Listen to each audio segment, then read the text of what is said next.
All right. Well, hey, it's good to finally have another person to come on to ADPCC, a different perspective, civil commentary interview. And this is Tom. And if you want to go ahead and introduce yourself and explain a little bit of your political ideology, and then we'll get started. Sure. So I just turned 40. Got three kids. My background is right now I'm an electric utility worker. I did a 5-year tour in the Marines in between that and now I went to, college and got an electrical degree so that I could get a good job in this company. I've done a lot of different things. I have a lot of different skills, but, like my main skill as a hobby is, my music, and, we're getting ready to put out an album, me and a buddy of mine, and he's been in the music industry for a long time, like 20 years, been doing Nice. guitar tech, drum tech. Well, what's the name of your band if you're not afraid to just put it out there? So the name of my band is Lazarus. We haven't started our socials yet until we finish the project. Cool. But it's the first album. And we're gonna have all our socials up here probably within the next couple of weeks. I want to start promoting the things once I get all my final production done because we're self-producing this album. Cool. So it's gonna be real interesting, and it's getting real heavy in here, and it's just kind of an interesting story of how it kind of evolved into what it is now. But well, that's awesome, man. It's an adventure. That's what life's all about, and you have to live it to actually enjoy it. So I can definitely appreciate the musician aspect of your lifestyle, and then plus your background being in the military, going for that vocational background, and also getting your degree. There's a lot of experience out there. So hopefully people can get a value out of this conversation, because we're going to discuss the trend of how young men are having issues in today's economy, especially in the United States. And I'm just actually kind of curious. I mean, I don't know if you would know if that's like a worldwide trend, or is that just mainly here in the United States, which we could both probably recognize obstacles. And I think you wanted to emphasize more specifically toward males, but my perspective is it includes everyone's having to deal with issues. Well, so yeah, for sure. I mean, like when it comes to the male thing, I think it's a complicated issue, because it's like one of those things where it's most of the issues that we see young men facing in today's culture or societal issues. They're not necessarily ones that are like their culture issues versus like actual their opportunity issues. I think it's like more about like men's motivation to better themselves and become strong and top of their echelon at like whatever their interest is or whatever like that.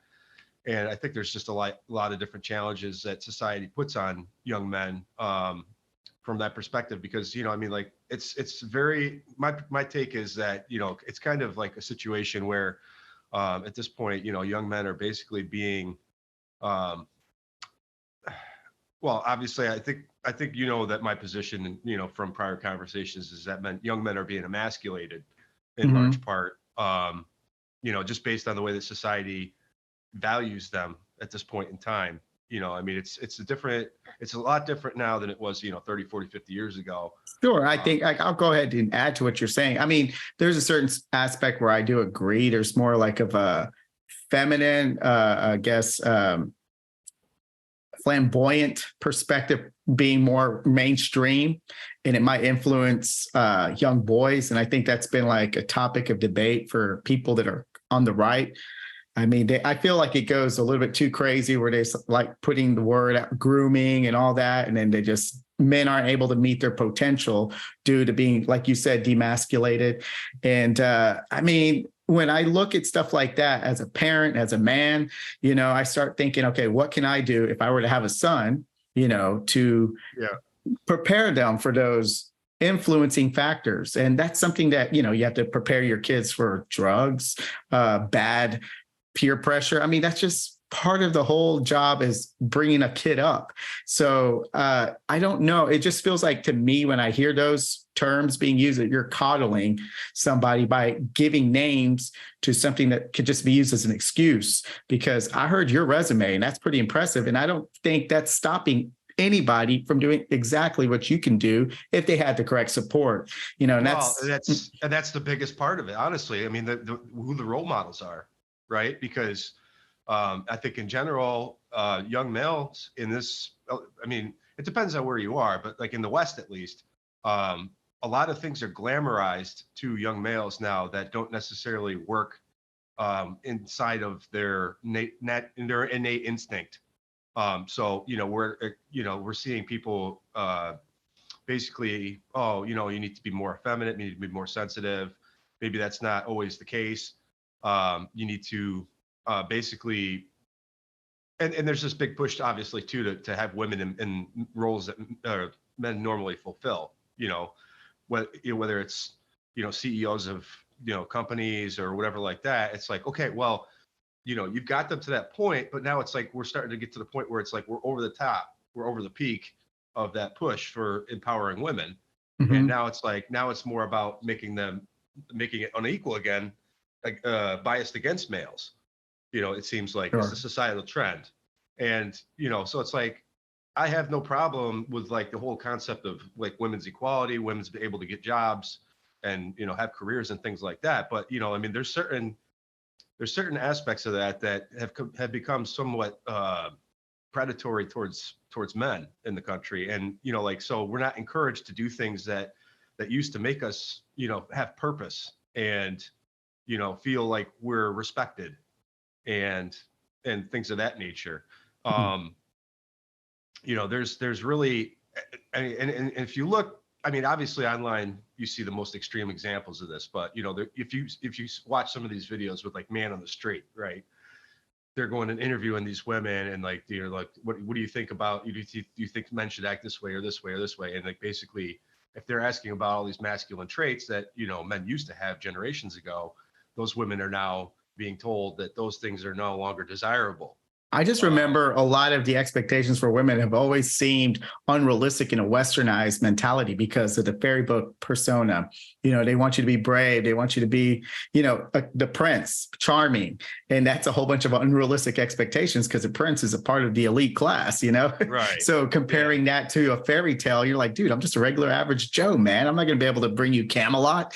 So that was the expectations in the traditional sense that girls used to have back in the day, watching all those Disney movies and all that. So they would want to see that masculine chivalrous guy that was considered unrealistic for so many normal people back then too. So I think it's just a transitional period. So it's kind of interesting to see that was the excuse back in the day, having unrealistic expectations that were ultra masculine and heroic. And then now it's just weird to me. Well, it's funny. It's actually interesting that you say that because in a sense, they're still that way. Right. There's still an unreasonable expectation of perfection. If, so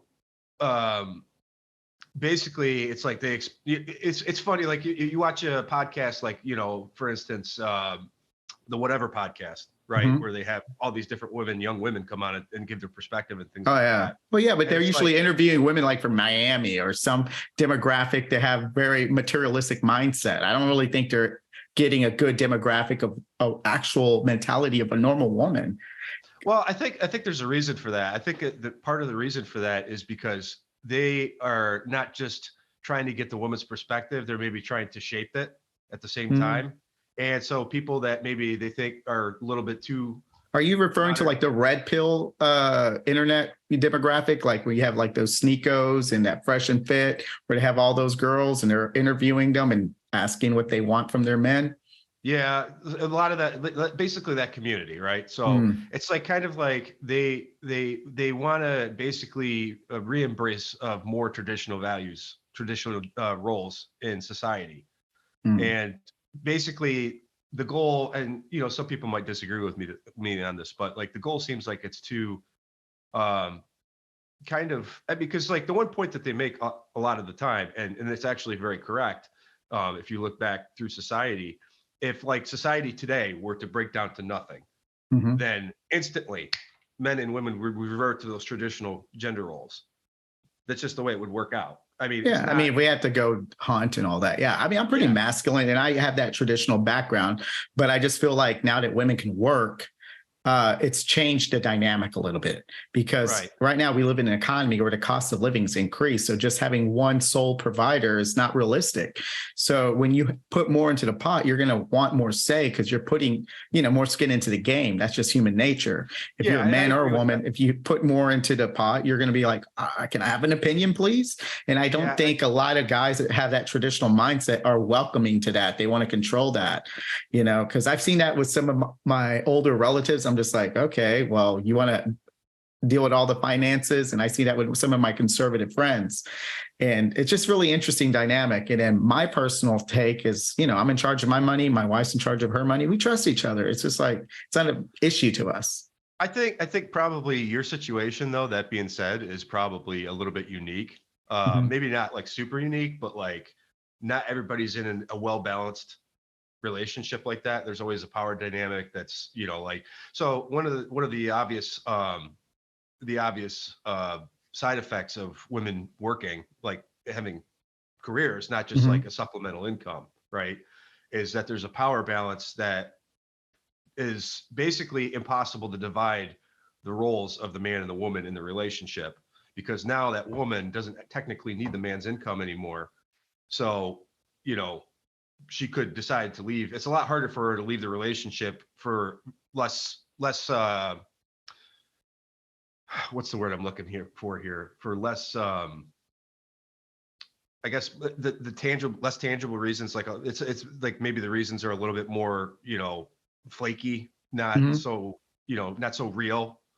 Um, Mhm. like it's not like, you really have reconcilable differences. It's just that, oh well, I am annoyed that, I mean, I'm being hyperbolic here, No, but I'm that's annoyed that you're fine. not taking out the trash every week. Well, those are big issues, chores. I mean, when you Yeah, can't, and that separation, that's my point though, that separation of roles in between, because like you can't have both people doing all the roles all the time. It no, just you doesn't work. have to share it now because if both of you guys are having more skin in the game, you have to realize the job still continues when you get home, especially if you Yeah, have kids. I mean, you can't just be at work and then come home where it's your second job and then one person's just not pulling their load. It just doesn't seem right. right. And It's very unbalanced, very one-sided, and it's like I don't even have an issue with like the woman being the breadwinner in the situation, right? mhm. But what I'm seeing, the trend that I'm seeing is a lot more women that end up in careers, and then later in life, they're having a crisis where it's like, I wish I had more kids, or I wish I had kids, and they don't have any, because they've been being told throughout, their formative years that it's not necessary. It's not important, Well, the you cost know? of living's gone up. So it's just like they can't really rely on a guy sometimes because, like you said, opportunities are going away for dudes. So unfortunately, women have more college degrees now. They're just more marketable in the economy. You're an exception, obviously. And I I think, mean, my wife has potential to make more than me. So I'm just like, and it's just really interesting because if you look at the statistics of people in their careers, women have been going up while men have probably been stagnant or even going down as far as like better paying jobs because their traditional well-paying jobs have been getting outsourced or just yeah, getting replaced by automation. And that's what I was saying. It's a transitional stage. And guys were, like you said, had that power of being the provider. And that was one of the glue that kept family units together. But now right. women have more of And a say. And that's rightfully so. I mean, you can't just deny somebody their contributions and not give them an opinion. And I think guys in the past it was my way or the highway. I'm the man of the house. I put the roof over your head, all those talking points. I heard some of those when I was a kid. I was like, oh, damn, man. Okay. When well, I get my and that, job. I don't necessarily think there's anything wrong with that way of thinking if both parties are okay with it, Yeah, right? I agree. Mhm. And like so it's not like But that hasn't been the the case, apparently, since we have well, this. going back to the whole red pill point that you made, right? Like Mhm. they're obvious, their goal is women that are at the very least more agreeable, right? So we have, now that we've elevated women into these positions in careers and things like that, like traditional male roles, Yeah. they start to take on more of a masculine approach to their Well, relationship I wouldn't even goals. say masculine, just more skin in the game. I mean, they're still a woman. Well, I mean, yeah, they are, but like what I'm saying is that it's not, it's like The there's, non-traditional role, I mean, of them yeah, I mean, providing it's not more. like, yeah, well, and that's actually, it's actually sort of in a way kind of like detrimental to them to have that responsibility if they can afford not to, because like, if you want to have a family, like I think people are really, and a lot of people in like the most recent two generations are devaluing the importance of having a family and how like valuable that really is, right? Mhm. And they've actually been being encouraged to take that position for probably the last 100 years or so. It's been like the longer that time goes on, you start to see the male importance in the family unit be diminished, and now it's gotten to the point where guys are just basically throwaway. But it's weird. It's had this weird side effect where it's like now like women are basically encouraged to like just basically give the milk away for free, and like dudes can just like hookup culture and all this kind of stuff, and it's like is that actually better for women? Like the whole point of the feminist thing was to empower women, but is that actually empowering? I mean, Because there's then it's pros and like, cons with a lot of things. And that's one thing I like about having conversations like this, because I think a lot of people just go to their team and just, talk about nothing but the pros. And I think I'm going to go ahead and list some cons, I guess, for that kind of mentality. Yeah, it does take away that traditional sense, because a lot of girls will probably go into a relationship wanting what they want, but yearning for what was they were told in the past. I want the guy that be's by my side. I want someone that I can depend on. You'll have those traditional desires because, that's something they probably also were told. But at the same time, they're also told contradicting things like, man, you don't need to depend on a man.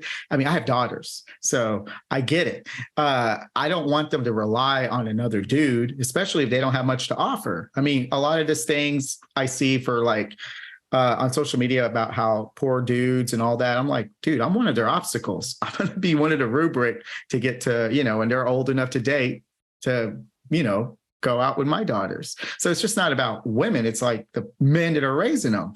well, So that's the issue too, because like a lot of times the men that end up the basement dweller, Mhm, there's like basically one of two demographics. It's like mhm, either you don't have a dad in your life or a mhm, male role model, or you have one who's absent, maybe because he's, super career, right? mhm, And so you're maybe an affluent person, mhm. and, things are provided for you, so basically you don't have to do anything except for just whatever the hell you feel like doing that day, Sure. right? So there's not really a push to make men want to be better versions of themselves. I mean, well, that's the thing that you have to find that self-determination, because I feel like, I'm not a big dude. So I felt like throughout my whole youth, I've never really had girls flocking toward me. It's always been like what I hear guys going through right now is like, well, that's what I had to deal with. I mean, I had to make Right, but myself marketable. So it like just seems like, mhm, look at the competition dynamic, right? mhm, So it's like you'll have 100 guys that'll all be fighting for the attention of one woman, and that one woman may only look at one of them or 10 of them or something like that. You know what I mean? So there's like it's not an equal balance of like we've elevated women. Now we're not pushing guys to be desirable in traditional roles, and yet they still have like an innate instinct to want to fulfill those traditional roles. So we're not really giving them good support to make them like, want to work hard, want so do to. you think we should solve that through cultural solutions or economic solutions for offer more opportunities? Because I think it's sometimes, both, well, I mean, honestly. I think it's up to a person that's assertive to dictate the culture.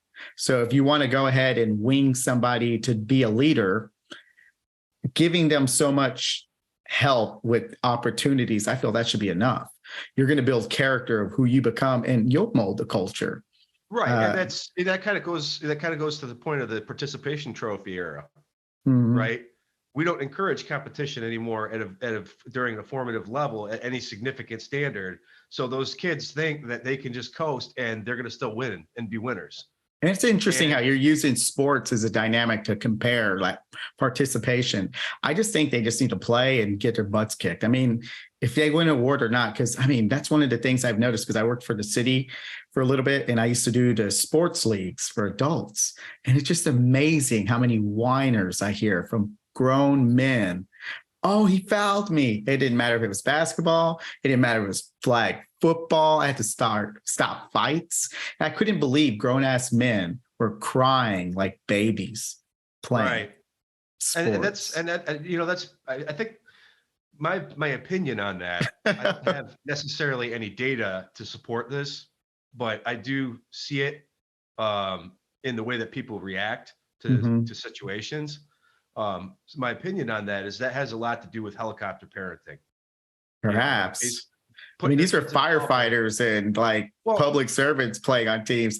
And there was a co-ed team when they get so competitive, and a big old dude, it was for the volleyball league, not volleyball, for the dodgeball league, city dodgeball leagues. And they would just wail on women. And I'm just like, oh man, I don't know. So it's just like, I want to go ahead and not like baby dudes, because when you give them so many opportunities, I really don't think they know how to act. I mean, it's up well, to no, an I mean, and that's, individual. and I think we're kind of considering opportunities, maybe a little bit from a different perspective, because like Okay. in my view, um, it's like, uh, when I use the sports analogy, you could also apply that to academics, That's what right? I'm going to, that's what I was trying to push you toward, because I don't think Yeah. we So, should use sports so much in high school anymore.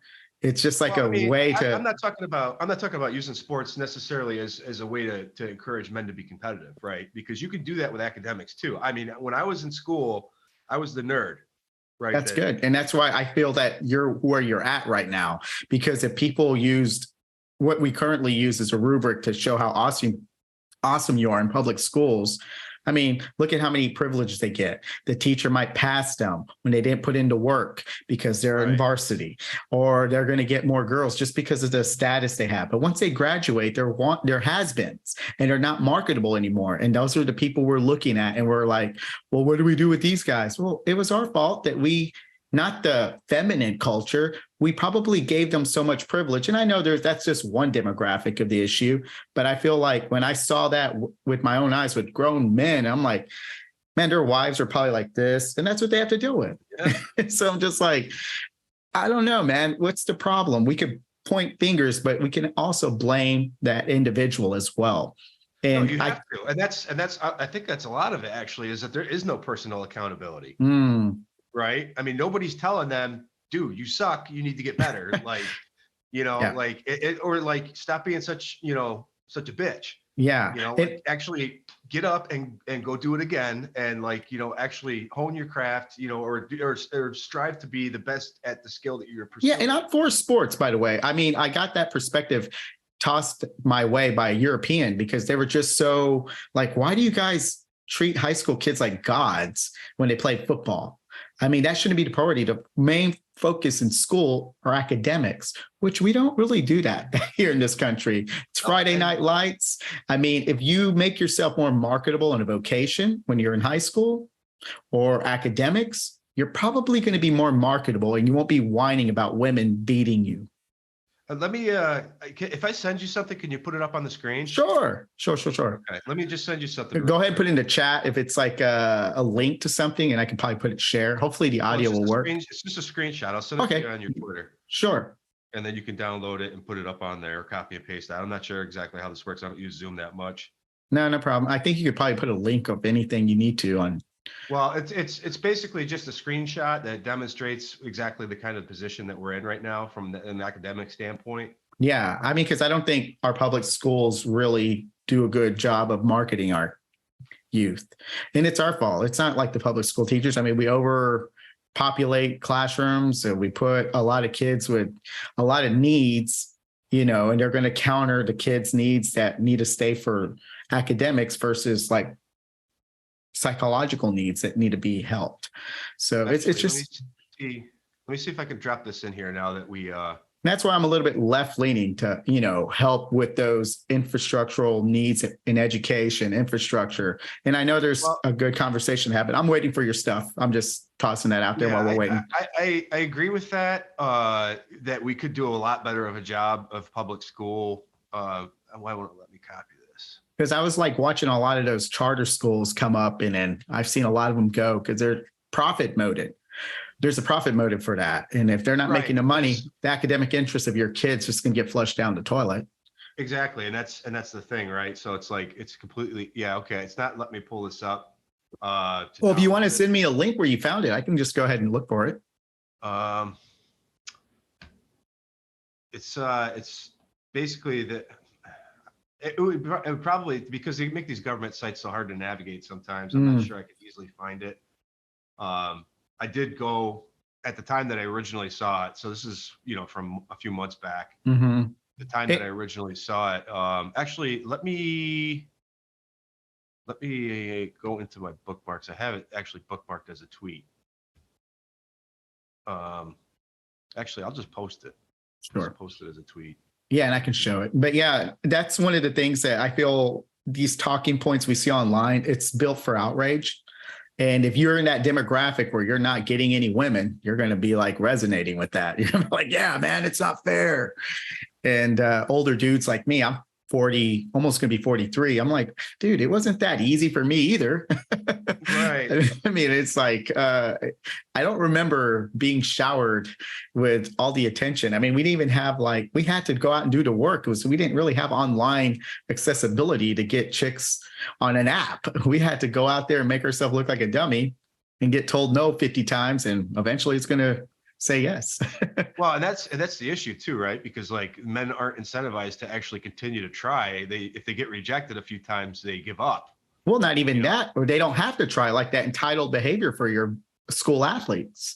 And when they don't have the GPA to get accepted to a school, or if they do get accepted because of their athletic skills, they're going to have that more entitled mentality. And that's something I just felt like I saw when I was watching. Okay, I see a link right there. I'll go ahead and check it out. I'll be able to share it here. I'll go ahead and share it really quick. But yeah, I'll go ahead and, okay, let's go ahead and share. All right, share. All right, can you see it? Yes. All right, if you want to go ahead and talk us through it, let me go ahead and make it bigger. There we go. So go ahead and talk us through it, because I have no idea what this is. So basically, this is the national report card from the Department of Education, and this is one of their programs, I'm pretty sure. Oh, okay. And so what you see here is basically all of the core subjects that they teach in public school. Yeah. And the alarming trend here overall is that there isn't a single one of those that, as a country, we're above 50% proficiency. I know, I agree. Yeah, dude, this is pitiful. The public school system. I don't know that people really understand this though. No, I do. I'm in Texas. We don't rank really high in our public school system.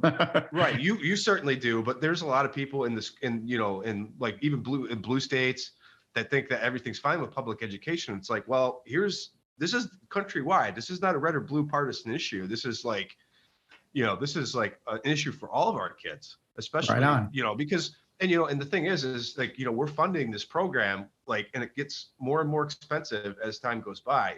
They spend more and more money per student, to try to get this result. And it's like, so clearly throwing more money at the problem is not improving the situation. You know what I mean? Well, I mean, I think there's a lot of reasons why there's a lot of costs because of the capitalistic nature of selling curriculums. They change all the time. So if you stick to one curriculum, you're going to get good at it. And when you have a lot of turnovers with teacher, you have to retrain a new teacher. So there's a lot of obstacles due to probably not having great incentives and also keeping that consistent curriculum. Because I think that's something they always debate in school boards and all that. We're going to adopt this new language arts curriculum. I was like, well, this is the fifth one. So here's the sausage part that people don't really look at though, right? Mm-hmm. It's actually a large part of the school budget is spent on administrators. Oh yeah. We have some schools in this state that there are more administrators than there are teachers, and the administrators make far more money than the teachers do. And well, there's a reason for that because, well, I'm not saying it's a good one because most teachers, they don't have a good retirement. So their incentive is to become an administrator. So it's like a rite of passage. So unfortunately, we offer better incentives for teachers, especially the experienced teachers. They won't be incentivized to become an administrator. So they have a decent retirement.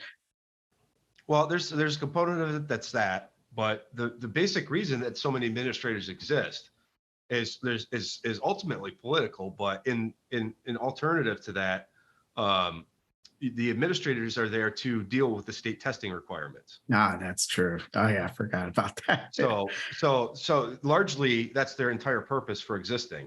Now, hmm now you have administrators being added for other reasons that are cultural. It has nothing to do with education. So hmm there is that component of it too, but in large part, for the majority of the last probably 2 decades, the reason for that issue is because they're there to they're basically there to make sure that they check all the boxes off for the state when it comes to their testing requirements, right?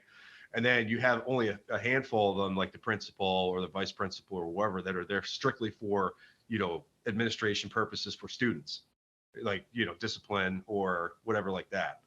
But that's a huge part of the budget. And the thing is when it becomes political. So, if you look at Well, do you think it's political with all the standardized testing? I think most people are in agreement. They're just taken away from actually focusing on those areas that you were mentioning. Well, there's a couple different, I think there's a couple different factors to consider here. One of them is the curriculum, like you stated before. If you look largely at the majority of the country, there's like one company that basically owns the rights to sell all the books to the schools. I forget the name of it offhand, but they're one of the education, behemoths when it comes to this stuff. And when you have basically, like, I know we've talked about monopolies before. When you have a monopoly, you can basically make the price whatever you want it to be. It doesn't have to be competitive. So there's that aspect of it. And then the other political aspect of it is the amount of influence that the teachers unions have over the way that the school's budget is spent. And, what they end up doing is demanding more and more money be spent on these programs all the time, even if whether they're working or not. And part of the issue with that is, they get politicians to allocate more money to these programs. And then as a result of that, they get more money into their coffers. And then as a result of that, they kick it back to the politicians for their campaign so they can get reelected. And it's just a never ending grift cycle.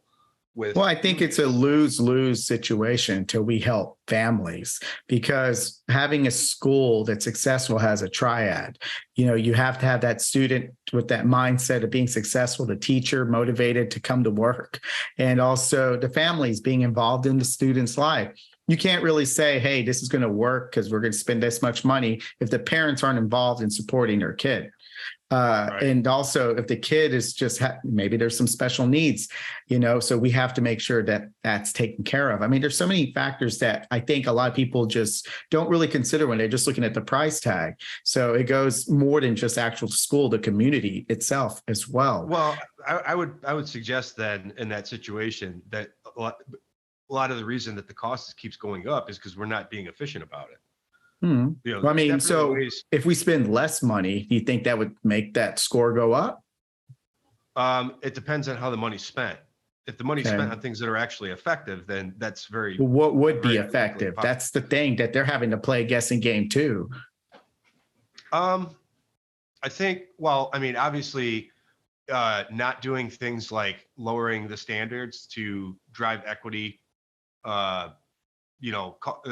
agenda, basically. I mean, there's numerous cases now where they have schools reducing graduation requirements, where they have them reducing, like, basically where they're just trying to kind of flatten the curve and make like everybody at the same level, because they're trying to satisfy some agenda requirement, and it's not even, it's completely unmerit based. So that's part of the issue. And that kind of, goes back to the whole participation trophy thing, right? And that's the academic side of it. It's not like, I think we should just focus more on academics. I mean, especially when we get to high school. And that's the other thing, right? So we don't have, like in New York, and actually I think because I'm in Texas, and man, athletics is king. Well, I do give you that there is a disincentive to penalize somebody who's in sports, whether that's especially the exceptional athletes, right? So obviously, and the argument's going to be that's what makes opportunity for them too. But does it make them into the individual that we need in society that'll be marketable once their athletic careers end? And even if they make it to the NFL, I mean, good for them. Right, which probably is, they make that's unlikely too. Yeah, it's very unlikely. I mean, there's only 1,000 players in the league at any given time, maybe not even that many.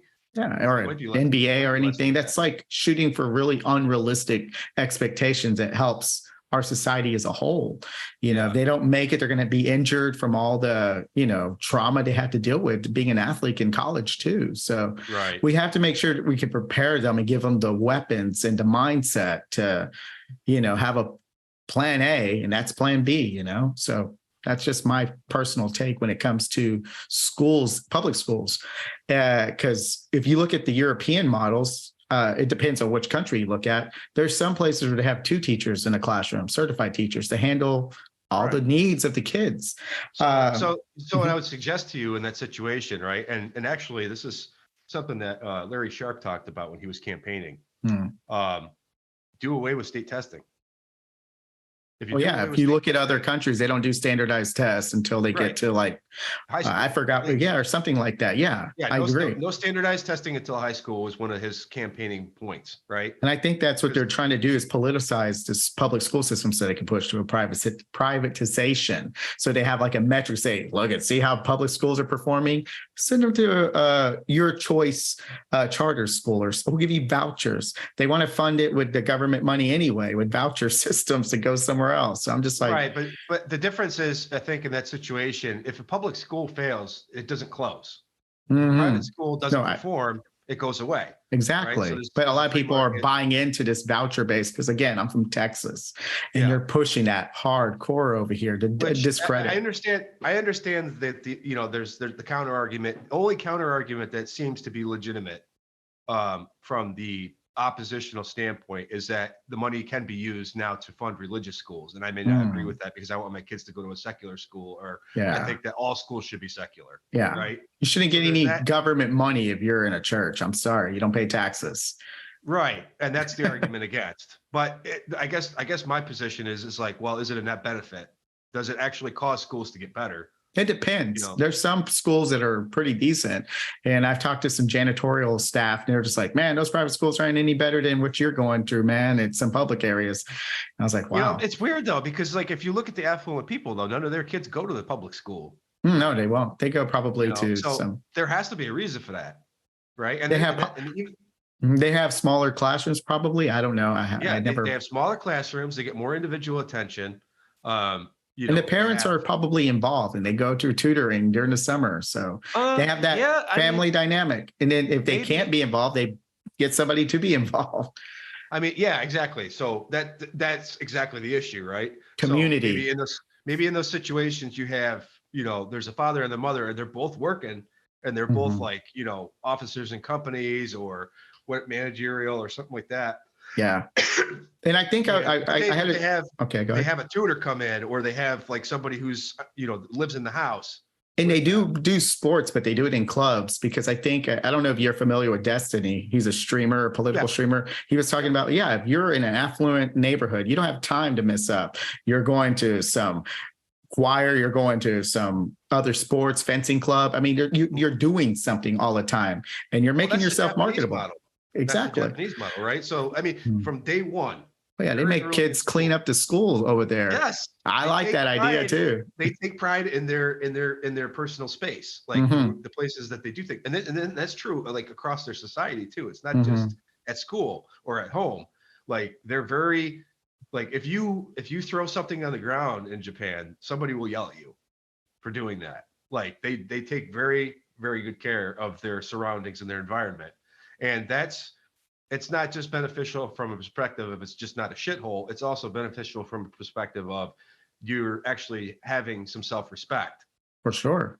So self-respect has a lot to do with motivation in terms of like how far you'll push yourself to actually achieve the goal that you're trying to achieve. Yeah. And that's just not going to help dudes. That's going to help girls too. So that's why I'm like a more of an inclusive solution to help everybody. I think we just made too many excuses for guys. It was too easy on them. Now they're going to have to see, hey, man, we're getting passed up by the ladies. So what are you going to do about it? I Right. mean, And we that could just. I think that's the important point, right? Because Yeah. they've gotten to that point now where they realize they're a scrub, right? Yeah, So they got that the TLC scrub song. I mean, don't yeah. be So how do you sit on get the passenger how do side, you get man. them to not want to be that guy and to want to actually be better at this point? You know, Yeah. that's what they're lacking. They're lacking role models that are telling them how to do that, how to be. If they want to be this traditional masculine man, you know, you don't want to be a scumbag and just be like jacked, right? Like you Yeah. have to have the moral compass and the integrity and all these other things that are important to traditional male masculine roles, right? Yeah. The I mean, do you desire to think any survive. other countries would look at their demographics, their boys, and just make excuses for them? I don't think Japan would do. It was like, oh, we have to feel sorry for. No, they wouldn't. And I don't think many other countries would be so sympathetic and make excuses like we see online for the United States that are usually excuses being made by conservatives. I'm just like, Right. but I think though there's, to be fair, I think the left has been making concerns about it. And I might seem like a hard ass because I'm a father of two girls. So I'm always like looking at stuff like, you need to do something, man. And, you know, using my personal experience, but I also recognize my economic privilege. Things were a little bit easier economically speaking for me. So I do see that. So, but my solutions would help everyone. And I think if you help everyone, that'll give males always the better advantage because, you know, we're able to do more physically. And if you give us the smarts, we're going to be able to compete and probably catch up to women. You ever hear the saying, if you, I'm going to butcher this because I don't remember exactly the wording of it, but it's basically, what it basically says is you want your village warriors to also be the scholars. Yeah. Because if the village warrior is not the scholar, then you're going to get taken over at some point, right? I mean, just can't just say going to college is just for the women. I mean, if you're denying yourself your academics, you're not well-rounded, and I mean, that's just making excuses, if you ask me. Right. And a lot of guys, when they get out of high school, they're kind of clueless, and then they might go to the military, and they still don't have a plan. They need somebody to tell them what to do. There's no ambition. I will say this. I will say this though: the military actually does give men direction. I know. And so that's, you know, that's something that a lot of them are sorely lacking coming out of school. Mhm. Obviously, I think we both agree on that. I don't actually think we're that far apart on this. No, my dad was a sergeant in the Army, so I had a lot of, you know, expectations at my home, and I know a lot of boys don't have that either. So I can concede to that. You probably weren't coddled, and neither was I. No, you know, I did do sports too, so I do see the value. But the sports that I did was cross country, and I wrestled, and they weren't glamorized like you would see your basketball or your football teams, or probably the soccer teams. Yeah, I did. I didn't do in high school. I didn't do a lot of sports. The last thing that I did actually was the football team and the wrestling, and I stopped playing sports in like 10th grade. Yeah, and then I never picked it back up again. I still like being athletic, but I think that's important for both boys and girls. But I don't think it's extracurricular activity, not the main curricular activity. I like the whole community will stop what they're doing to go to that. It's like, why can't you stop what you're doing and recognize the academic success? So that's where our priorities are all mixed up. And I think the consequence of that are males falling behind because they still promote their girls to do well in school, listen, be a ladylike, and that's helped them because that was a discipline that they never instilled in guys. And especially in Latino culture, you're the little prince if you're the little boy. And I'm just like, oh. I never got treated that way, thank goodness. But, and that's very counterintuitive to what my experience has been when dealing with, you know, people in the Latino community, because most of them are very traditional. Well, what they wanted, I don't know. Have you seen like, I don't know. I mean, I'm in Texas and you have Puerto Ricans. Man, they're the little prince. I mean, you can't, I mean, I don't know. You see them strike and all that. Yeah, the moms are like, I don't know. But, you know, it's just, I think there's a lot of issues that we make excuses for. I used to be a right winger, so you could see it coming out of me. So that self accountability. So right now I'm just like, when I see this kind of talking points, it's just like, okay, here's the next outrage. Let's talk about guys having problems getting dates. I'm like, but that sounds so generic. They just pump that out of the outrage machine. And I think people are taking debate to distract them from actually talking about real issues. So that's my genuine opinion of the whole thing, but I could be wrong. I mean, I have a little bit of a different take on it. It's not that far away from you. I do agree that that's going on. But there is definitely, and it's like, it doesn't, like, if you assume that it's on purpose, then it seems insidious, right? Mm-hmm. You know, but if you, I mean, and maybe there's I think it's a natural consequence because for the reasons I listed. It could be, but it could also be there is actually an agenda by some people, maybe not everybody that's agreeing with this whole, let's basically break the nuclear family apart, and teach women that they, don't need men and this and that, right? There's a case to be made that was intentional because it weakens weakens families, it weakens, people's ability to be self-sustaining. Well, the divorce rate has been very high in the United States for a long and you can time. actually thank Ronald Reagan for a lot of that because he's the one that did the no-fault divorce. Yeah, well, I'm just saying, I mean, when I hear that it's breaking up families, I'm like, dude, we live in the United States. We've had many issues. But to your point, at this point, we're not even encouraging people to get married anymore. Well, because the economy, and it's just like, if you get divorced, it's going to, affect your well-being big time.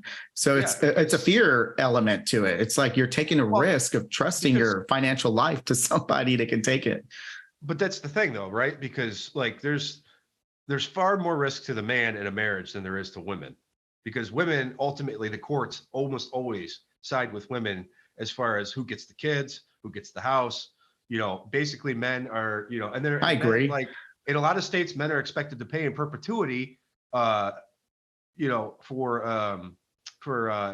alimony until the woman remarries. What happens if she never does? Mm. She gets to keep your house. She gets to keep the kids if she's got them. And she has a choice about whether or not she ever actually wants to get remarried. And she can have boyfriends, and that doesn't count. Mm. So if she doesn't want to get remarried again, she could still force you to pay for her entire life. I mean, that's the thing that we need to think about. It's like, what if she wants to get remarried? It's usually harder for a woman that has kids to get married. And, probably appreciate that. Mm-hmm. I do appreciate that problem, but it's the fact that whether she does or not, she could just simply choose not to and simply just date for the rest of her life or have a live-in boyfriend or something like that. And you're basically paying for some other dude to live in your house that you paid for. Yeah, I mean, I understand that dynamic, but usually when it comes to that, I mean, the blame gets also pushed on the man too, if he wasn't able to hold the marriage together. So there it goes again to self-accountability. I mean, whatever reason there is, I mean, if you want to pass the buck, it's a free country. So I'm not saying that's what you're advocating for, but if you want to be a leader, you have to accept the consequences that come with the decisions you make in your life. Well, absolutely. But sometimes things just go bad too. Yeah, and I agree. And I agree with that. And then you end up in a situation. But with the statistics that we see, I think a lot of those are probably due to financial decisions. And if it was financial decisions and it was in a more traditional household, it was probably because of the dude. Yeah, because he has a gambling problem or he goes to the bar or something all the time or whatever like that. I mean, I'm absolutely not taking that away from the issue, right? I mean, obviously, but then you also have to ask the reason. Well, okay, for gambling, it's just whatever it is. He's trying to make, he probably tried to take a chance to, do something, make a move or something like that, and then he got in, upside down, and now he's in trouble, and now he's having to try to gamble more to try to get it back just to zero, in that situation. I mean, that's a trap that a lot of people fall into that. They didn't actually have a problem to start with. It became a problem. No, and I agree. I mean, there's so many issues, but I don't think people talk about the reasons of why things happen. They're just used to playing the victim card.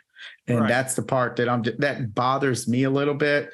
I'm like, come on, man. If you're the guy, own up to what you've been doing, and that goes back to, but then like at the same time, it's like, well, maybe the guy's got a wife that doesn't respect him, and Well, you picked her. Because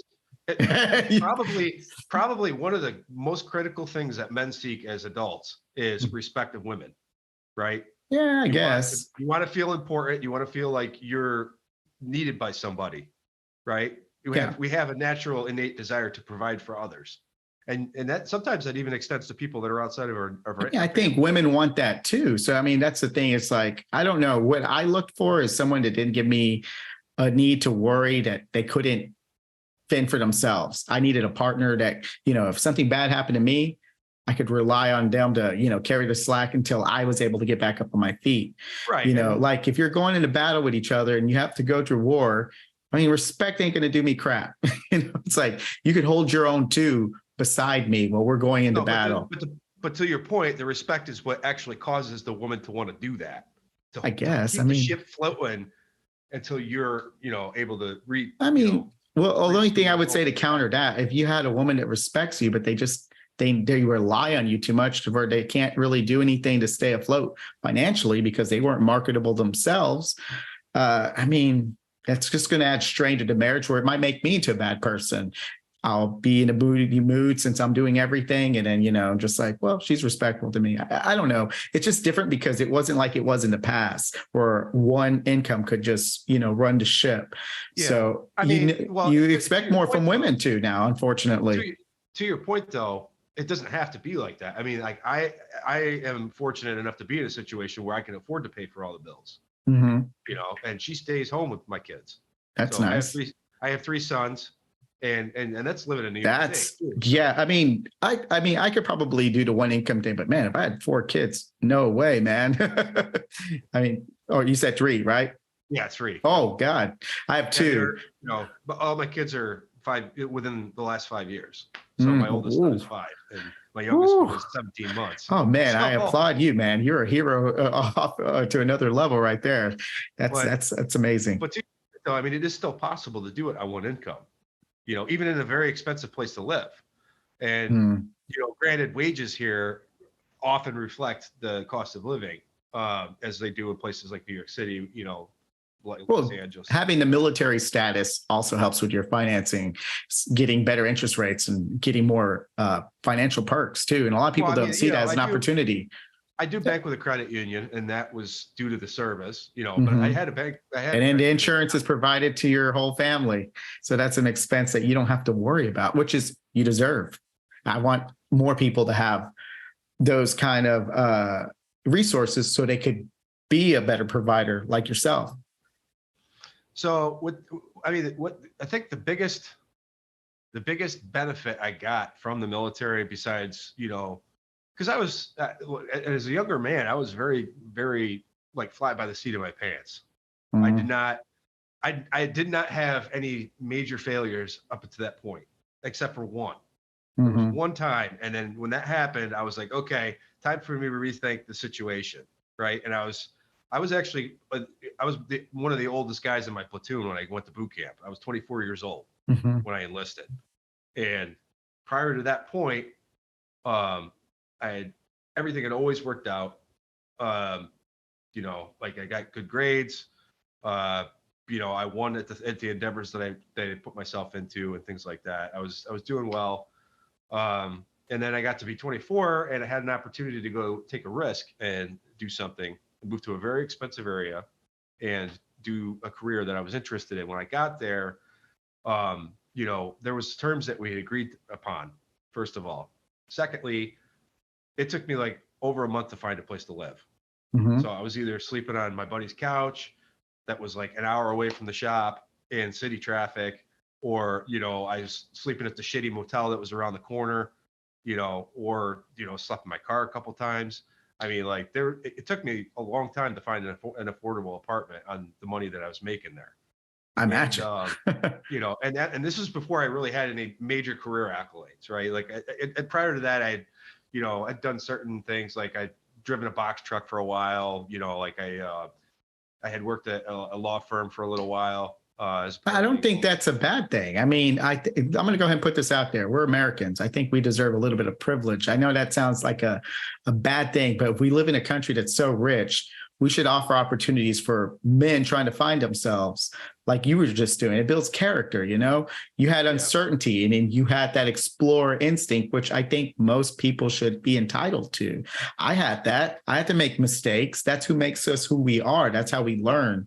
But I don't think that's necessarily a very common trait in people, though. I don't, because if you look at like the amount of people that you went to high school with that are still in the same place that they were when you were there, a lot of those people never leave. But did you come like, from a rural area or did you come from the city?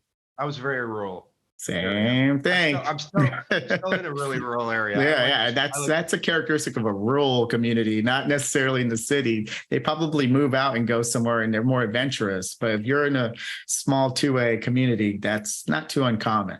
It's like, you're still over there.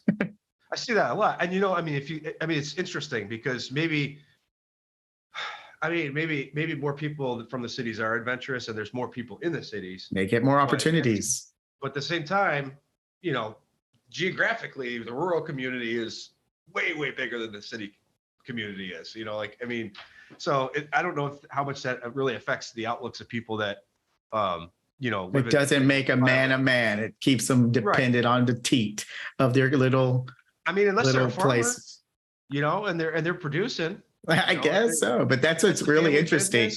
I mean, I understand, but it's just really interesting. Like all those people that are depending on stuff are more like in a red region. And I feel like when they don't feel safe, they respond to outrage a lot easier. So, yeah, I mean, I don't know. I'm not going to try to generalize everyone because I know some independent thinkers that come from rural areas like me, but and some other people that I know. And there are some conservatives out there that stepped out of their comfort zone and they're excellent people and I'm friends with them. But you know, it's like we both were able to say, yeah, it was a rural area. But it's just interesting. So I think we did a really good job of discussing like things that could probably affect use. And I think we found some areas where we could agree on as far as like offering opportunities. So they could prove themselves to themselves, I would assume, to get more value, inner value. But let me just before we, you know, get too far out of this, because I want to go back to the education thing, right? Sure. Real quick, like, one of the things that Larry campaigned on, and this was the campaign that I worked on with him. So one of his campaigning points was to actually, so New York State is obligated to pay for K through 12, right? It's in their state constitution. We have to pay for those many years, right, of education. What he suggested, an alternative to that, because what you'll find in public school system now is 11th to 12th grade, especially 12th grade, is almost completely a waste of time. So you have maybe one class that you have, or two classes that are like, you know, not needed to graduate, and the rest of the time you spend screwing off most of the day or doing things that are unimportant.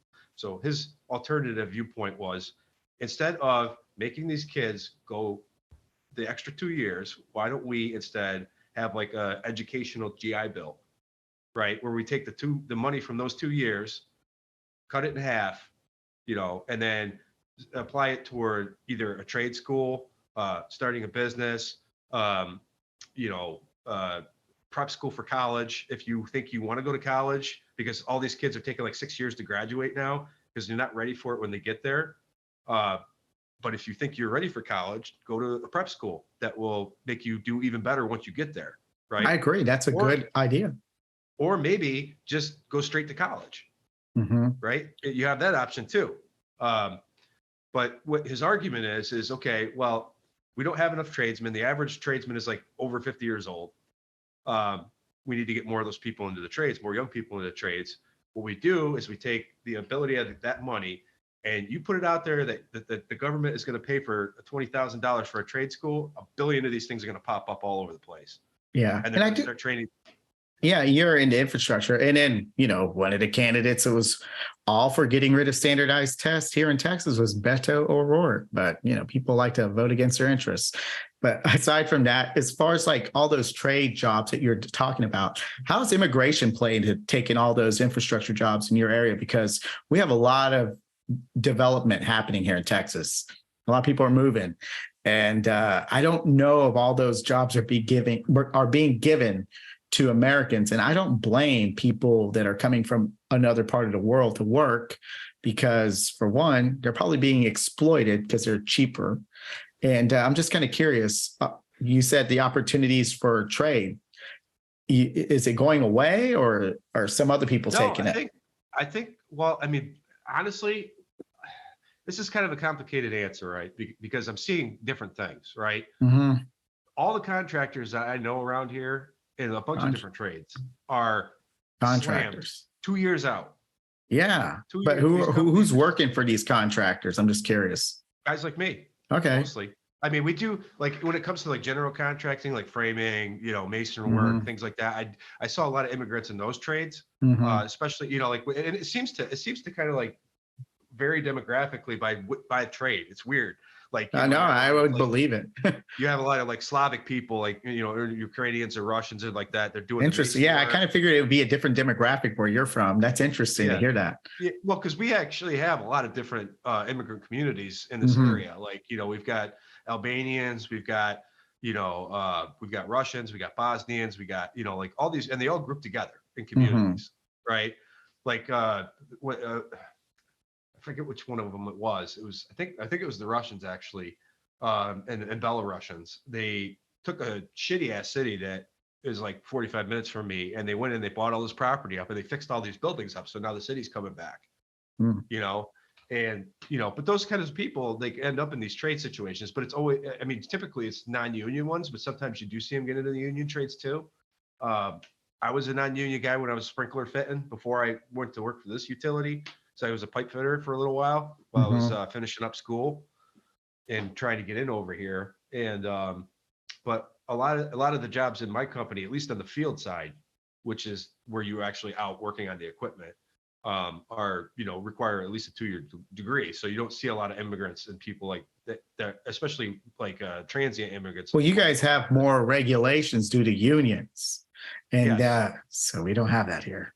But that's not necessarily the reason for the degree requirement, because you can learn to do this stuff without understanding all these other side aspects of electrical theory and things like that. Because a lot of the work that we do is fairly straightforward when it comes to how electricity works, right? But what they're basically trying to do is to make sure that the people that move into these jobs are the ones that have the merit to actually do the job. Like, it's not going to be like somebody who's like lost in the sauce and requires constant. Yeah, I mean, they're going to be people with experience, and I agree that there's certain components where they'll have a qualified person that's right. being the coordinator and all that.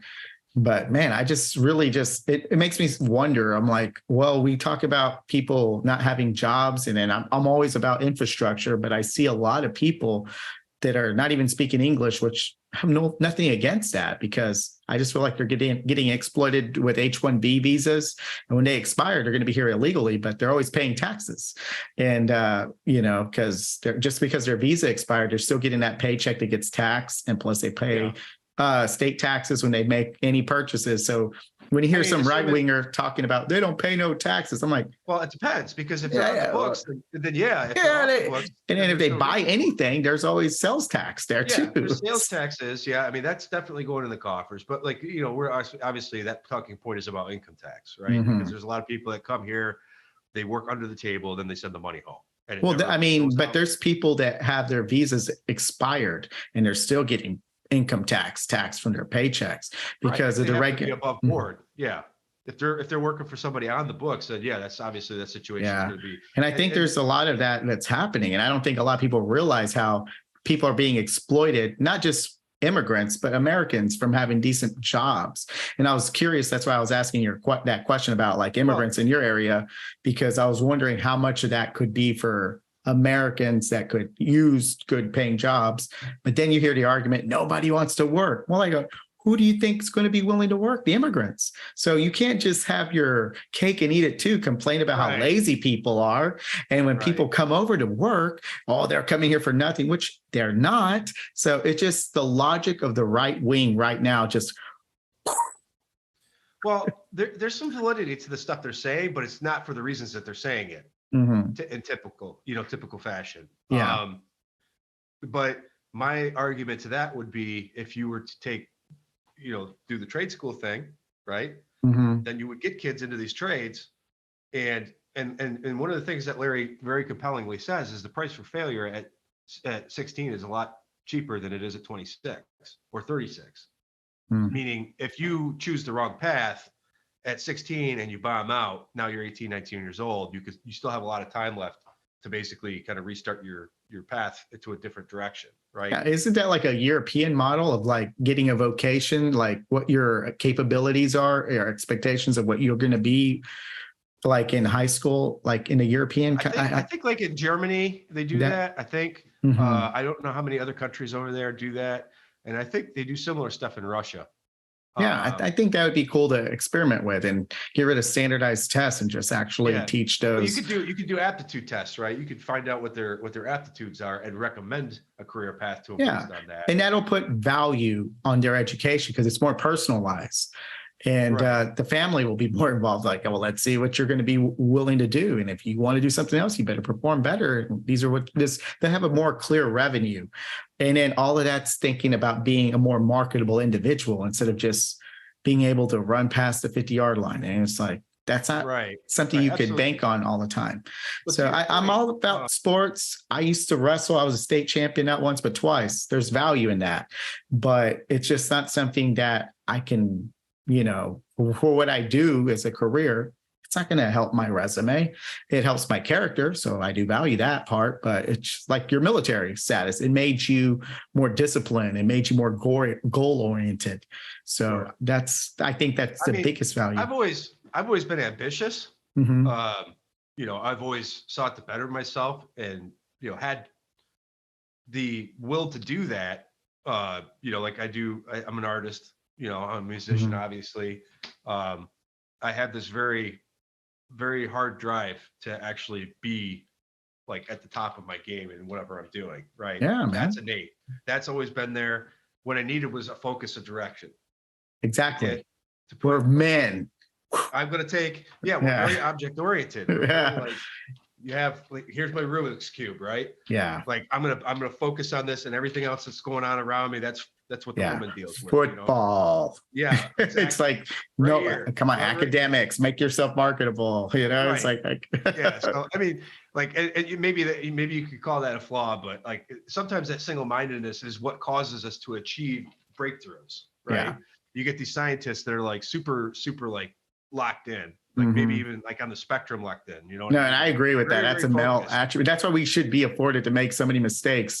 And women rightfully call us out. It's like, look at that idiot. But we got to make that mistake and we'll learn from it. And then we'll bounce back and we'll self-correct. Right. So to your point, like the military actually was helpful for that. And, like the biggest benefit, one of the biggest benefits besides that was the fact that I got the GI Bill out of it. Because I don't have any student debt. I have zero. I mean, I had loans that I had taken out from prior to my military service to go to a different college, but I had only been there. I was only there for like a year and a half before I decided I want to do something else. And I think that's a great investment. I mean, if you invest in American people, you're going to make a return on your investment. Right. I mean, but even if you weren't, like, I guess the point that I'm making is it's still possible to self-fund your education, right? If you want to. I mean, that's the route I had to go. So it is. And granted, the GI Bill paid for my school, but if they hadn't, my degree program still probably over the 2 years that I was in it, only would have cost maybe $12,000. Like that's achievable even on like a $20 an hour or less salary. Yeah. If you're working, probably 20, 30 hours a week, you could probably, manage that, and it's really what it comes down to is, do you have the drive to actually deal with I think most people do have the drive, but depending on what kind of obstacles you hit in your life, it can knock you off your momentum.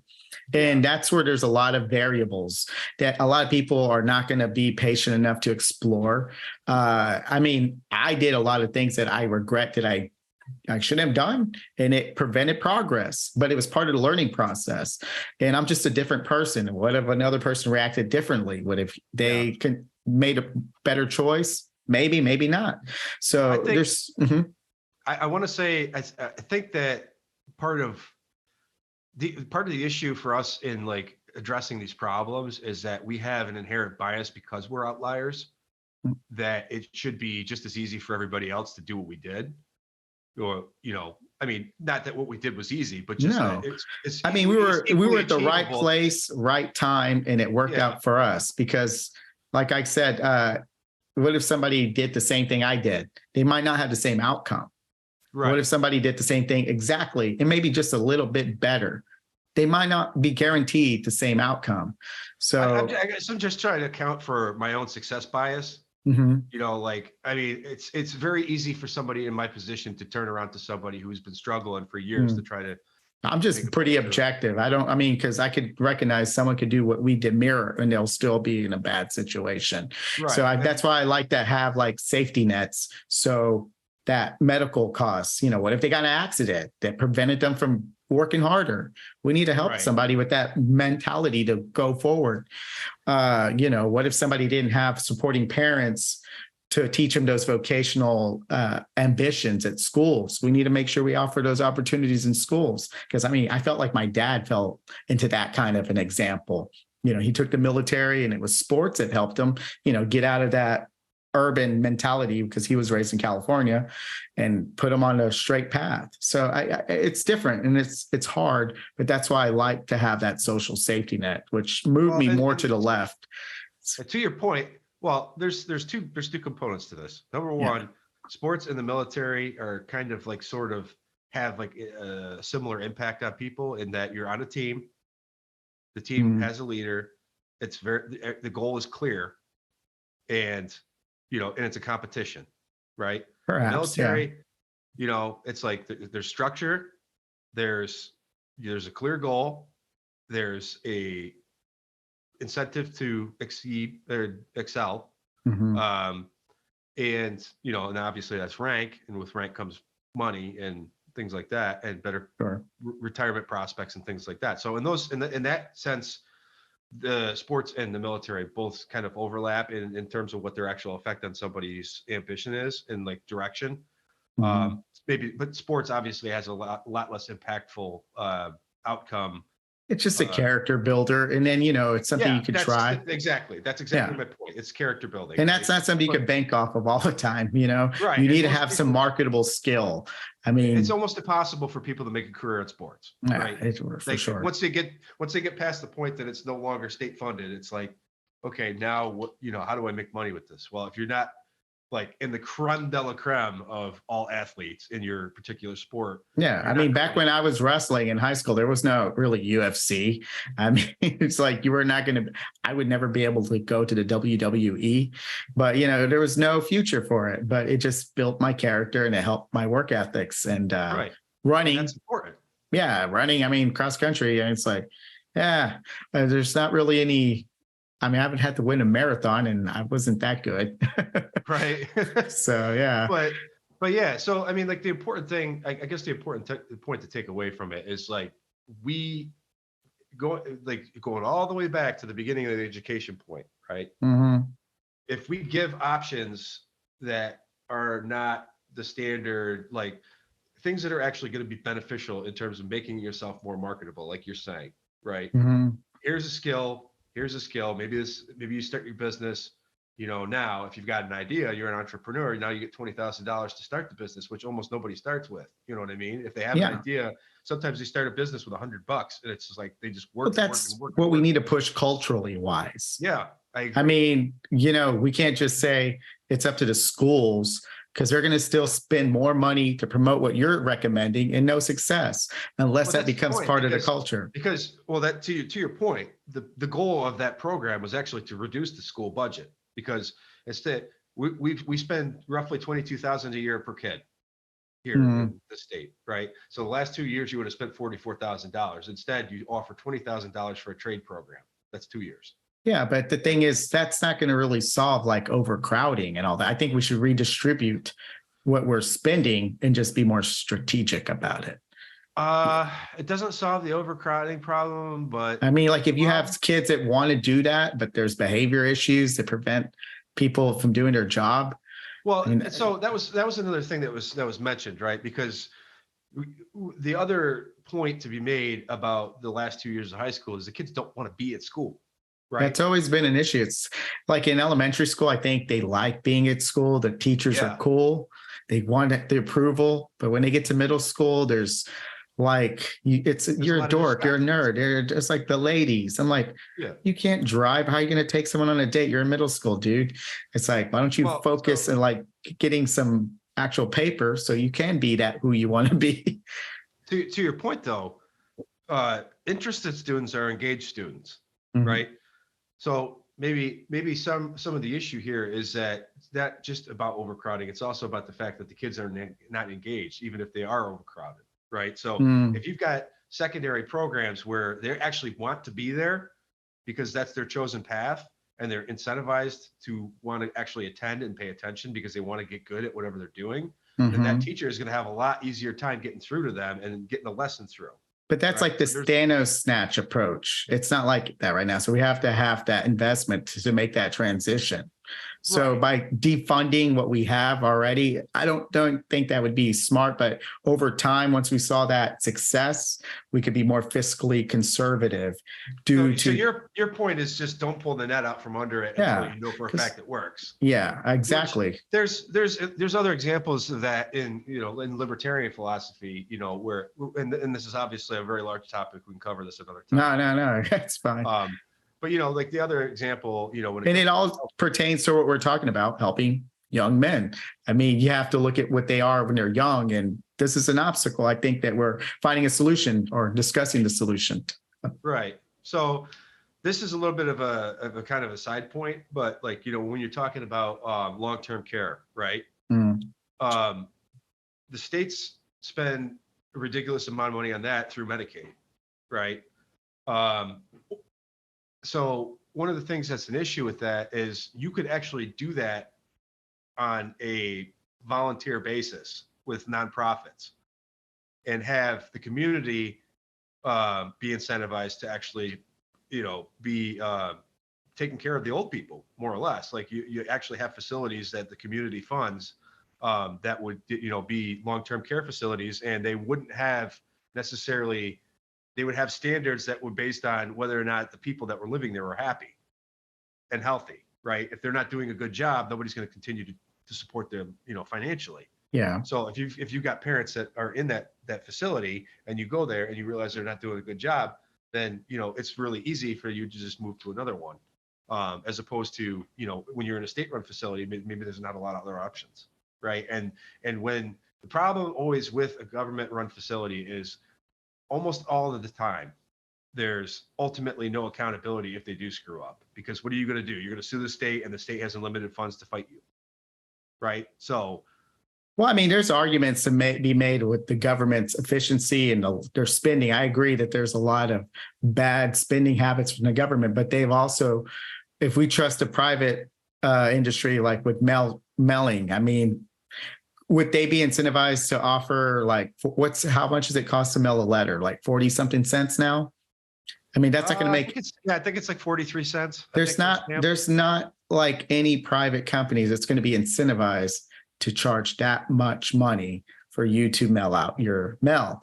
So it just, it's a public good to do that. But at the same time, it's just like there's not a profit motive for our police officers because they're going to help everybody. And I think that's pretty, I guess there's a lot of libertarians that are against policing. It always needs improvement.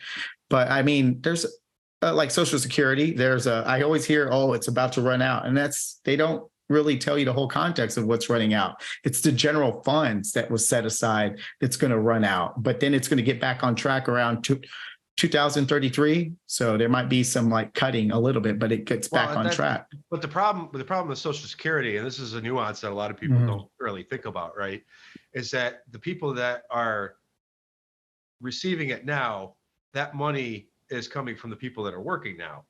No, I mean, because you have to keep up with inflation. Because a lot of people would say, "Well, I paid into it," and I was like, "Yeah," but it was never meant to sustain you. It was just like extra money given on your retirement. Right, but that's what it's been marketed as, right? So over the years, the government. It's been marketed to sustain you, because I've been working for banks back in 2020, and I would alys have to tell people it's not meant for your income. No, It's I'm talking about by the government. The government okay. has basically made it seem like they're going to take care of you in your retirement. And, I mean, obviously anybody who's had basically if you were It's a supplemental income. That's what I think that's what it but was. a lot of people actually try to find ways to live on that alone. Well, that's their fault. Yeah. I mean, I don't disagree, right? Like, yeah. I personally, here's my other problem with Social Security as a structure, right? As an institution.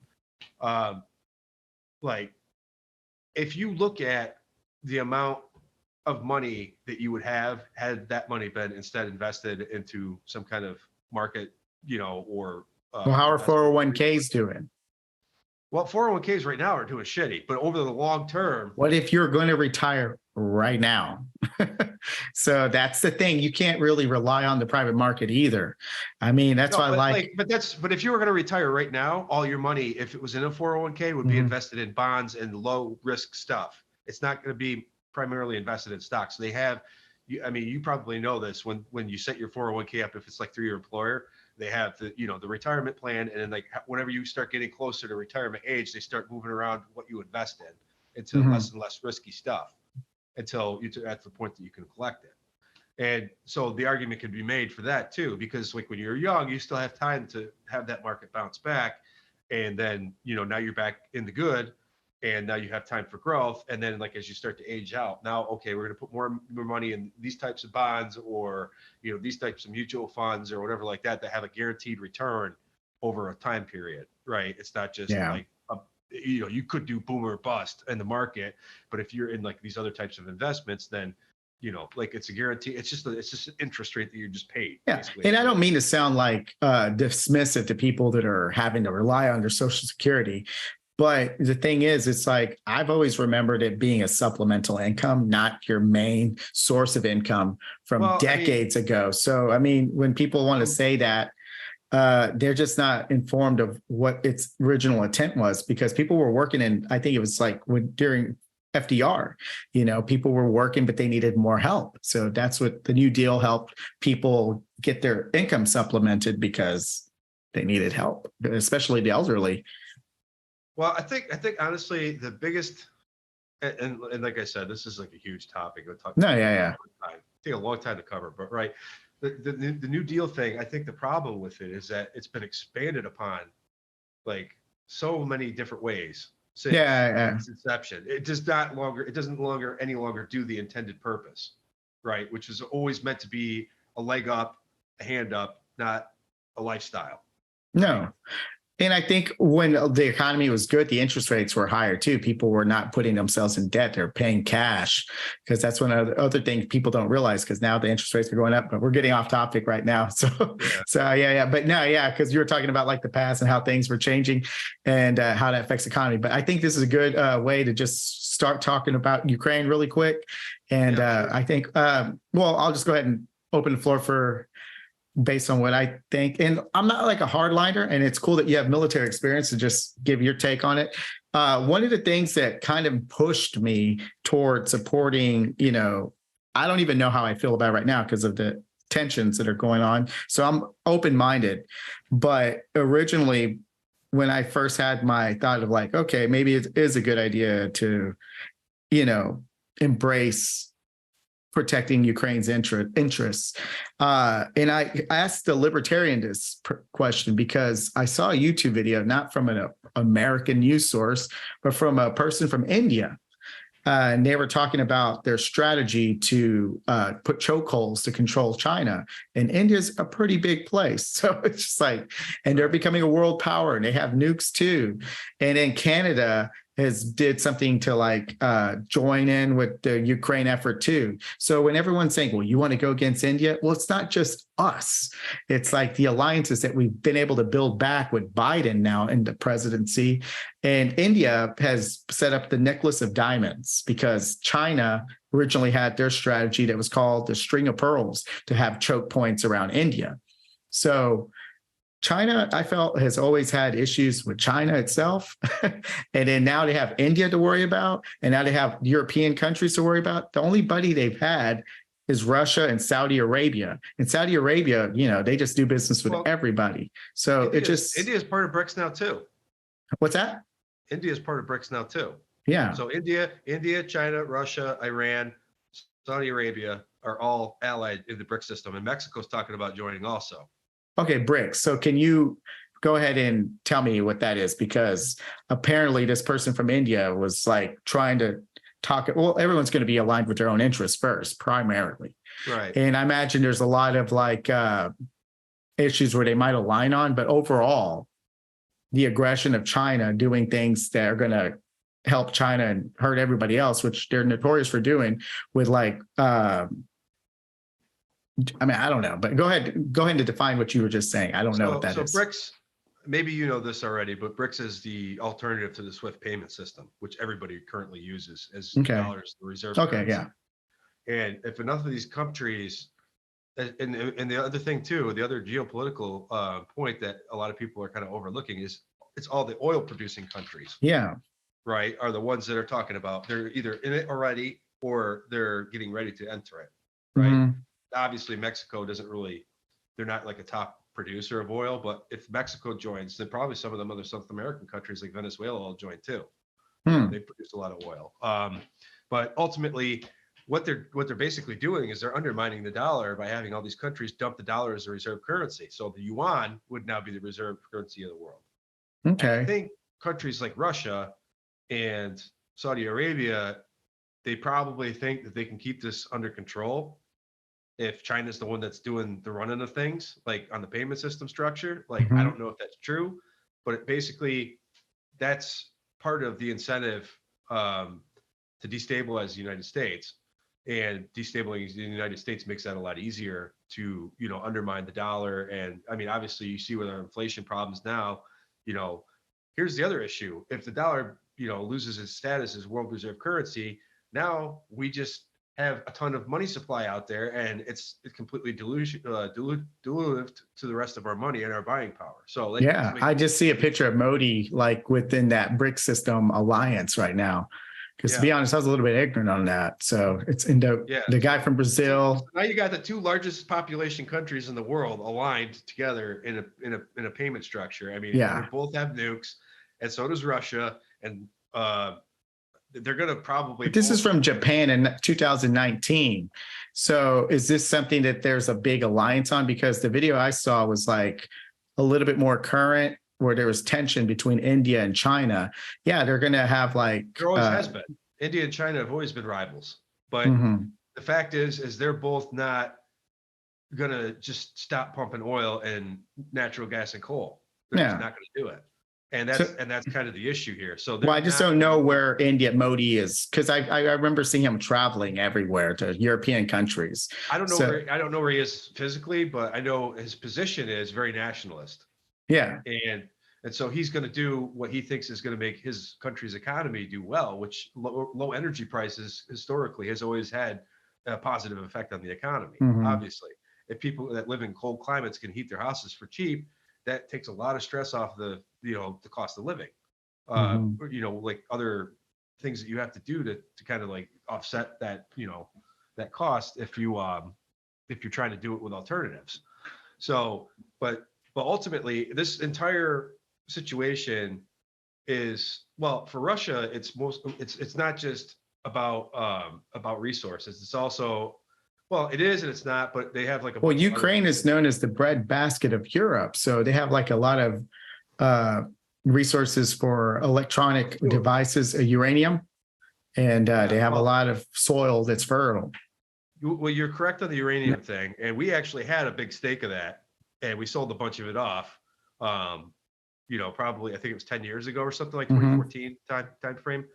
But to your point, Ukraine is most famously regarded as the breadbasket of Europe, right? The Eurasian region there.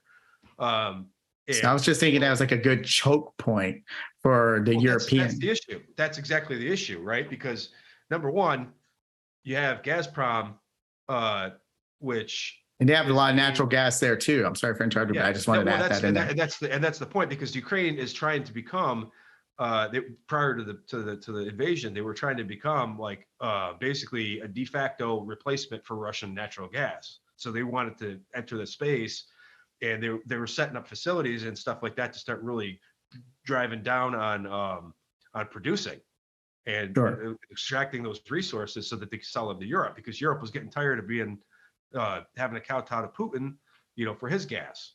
And, you saw what happened when he just said, "Oh, we're just going to shut you off," right? And then you have, well, now Nord Stream is blown up, and we can have a conversation about who's responsible for that. I just wanted to show that picture that you're referring, or that what you were referring to. But that was like from 2019. That's what I was like kind of wondering how the relations are. I don't know if you can see that picture. Are you able to see it? Okay, cool. Yes. Yeah. Because I learned something new. Cool. I'm sorry for interrupting. You got to remember too, China plays the long game. No, that's my concern. I don't want to be in a situation where we're having to deal with sanctions because they have the geopolitical power to impose sanctions on us that hurts our economy. So I hate to tell you this, but that's probably going to be what ends up happening. Well, do you think what we're doing with Ukraine, can help things in our favor, and finding alternate energy could probably make us more self-sustaining without depending on, I guess, petroleum? So it's not like me trying to be like the Green New Deal, but just to not rely on China to dictate the energy. Well, here's the thing, right? We already have enough resources in our country where we could theoretically cut everybody else off from trading with us, and we would be okay. We could do that. Now, I don't know, man. There's an argument to be made about whether or not that's ideal. I mean, this is one of the reasons we have a strategic petroleum reserve, right? Because we're holding that for emergency cases. We're basically buying everybody else's resources. So at the end, when it all runs out, we're the only ones that still got any left. That makes sense. Yeah, I mean, and I think one of the issues I don't know, man, because when we have those pipelines, we're sending it off to the Gulf. So I'm like, we're selling our reserves too, aren't we? The pipeline to the Gulf. You're talking about Keystone, right? Yeah, I think so. One of them, and I was like, why are we? Yeah, Keystone is from the oil tar sands in Canada. It goes through the country and then down into the Mexico. Right, that's to be exported, but we still earn off of that, and we still got the jobs building the pipe and all this other stuff. So there was economic benefit to us for that pipeline. We weren't directly receiving the benefit of the additional resource, although wherever it goes to be refined, we could theoretically buy it. Because that's like what Trump was saying. Let's just use our own oil. And I'm like, well, and then when he was talking about that, that's why he was talking about the pipeline, so we could use our own oil. But then I was looking at the pipelines. I was like, well, it's going toward the freaking ocean. That one is, yeah. But I think his intent was to actually build up a lot of additional infrastructure so that we could extract more of our own resources. And then you have all the fracking going on in the Pennsylvania, Ohio area where we're getting natural gas from that's super cheap and super abundant there, right? But so to your point, with Ukraine, one of Russia's interests is making sure that they cannot replace them as the dominant resource for natural gas in the region. So that's one of the justifications for the invasion. Well, their treaty, wasn't it to be a sovereign nation and not deal with that? And then there was like a gray area there too. So, well, no. So what are you talking about as far as like when I forgot the name of the treaty. There was like a treaty between them that they wouldn't be invaded or something, or I know what you're talking about. It's an accord. I think it starts with M. Yeah. And that's like the big talking point. But that's part of it, right? So basically, they did this accord, right? And then the whole thing was, okay, well, Ukraine's end of it was we're not going to bomb Donbass anymore, and that never stopped. So they kept doing it even after the accord was set. And so one of the reasons that people think that Russia has invaded is also for that reason, because they still have ethno-national Russians in Ukraine, in the Donbass and Donetsk regions. And those people are still getting killed and shelled every day. So there's that component of it. There's also the component of it where Russia wants easy access to the Black Sea port through Crimea, and they want those highways that come into Sevastopol and stuff like that to make basically strategic troop movements and things like that. Like that was why they took Crimea to begin with. And so So ultimately, the issue here is that for the United States, this is okay. We've already sent north of $100 billion. We just literally like 2 days ago sent another $365 million in military aid. But that's cheap compared to the Cold War that last time we fought Russia. But that's the point, because the whole thing with this thing, right? Like everybody was like, oh, Russia's going to lose in a week, right? It's going to be over. They're not doing that good. They're having to threaten nukes. They're pulling out their. I mean, that's something to be concerned about. Yeah, but that's because if Ukraine had to fight them without all this additional aid and all these additional weapons, then that war would have been over in a week. But the Russians would have been the victors. The Russian would have been the victors, but they also revealed how outdated their military was.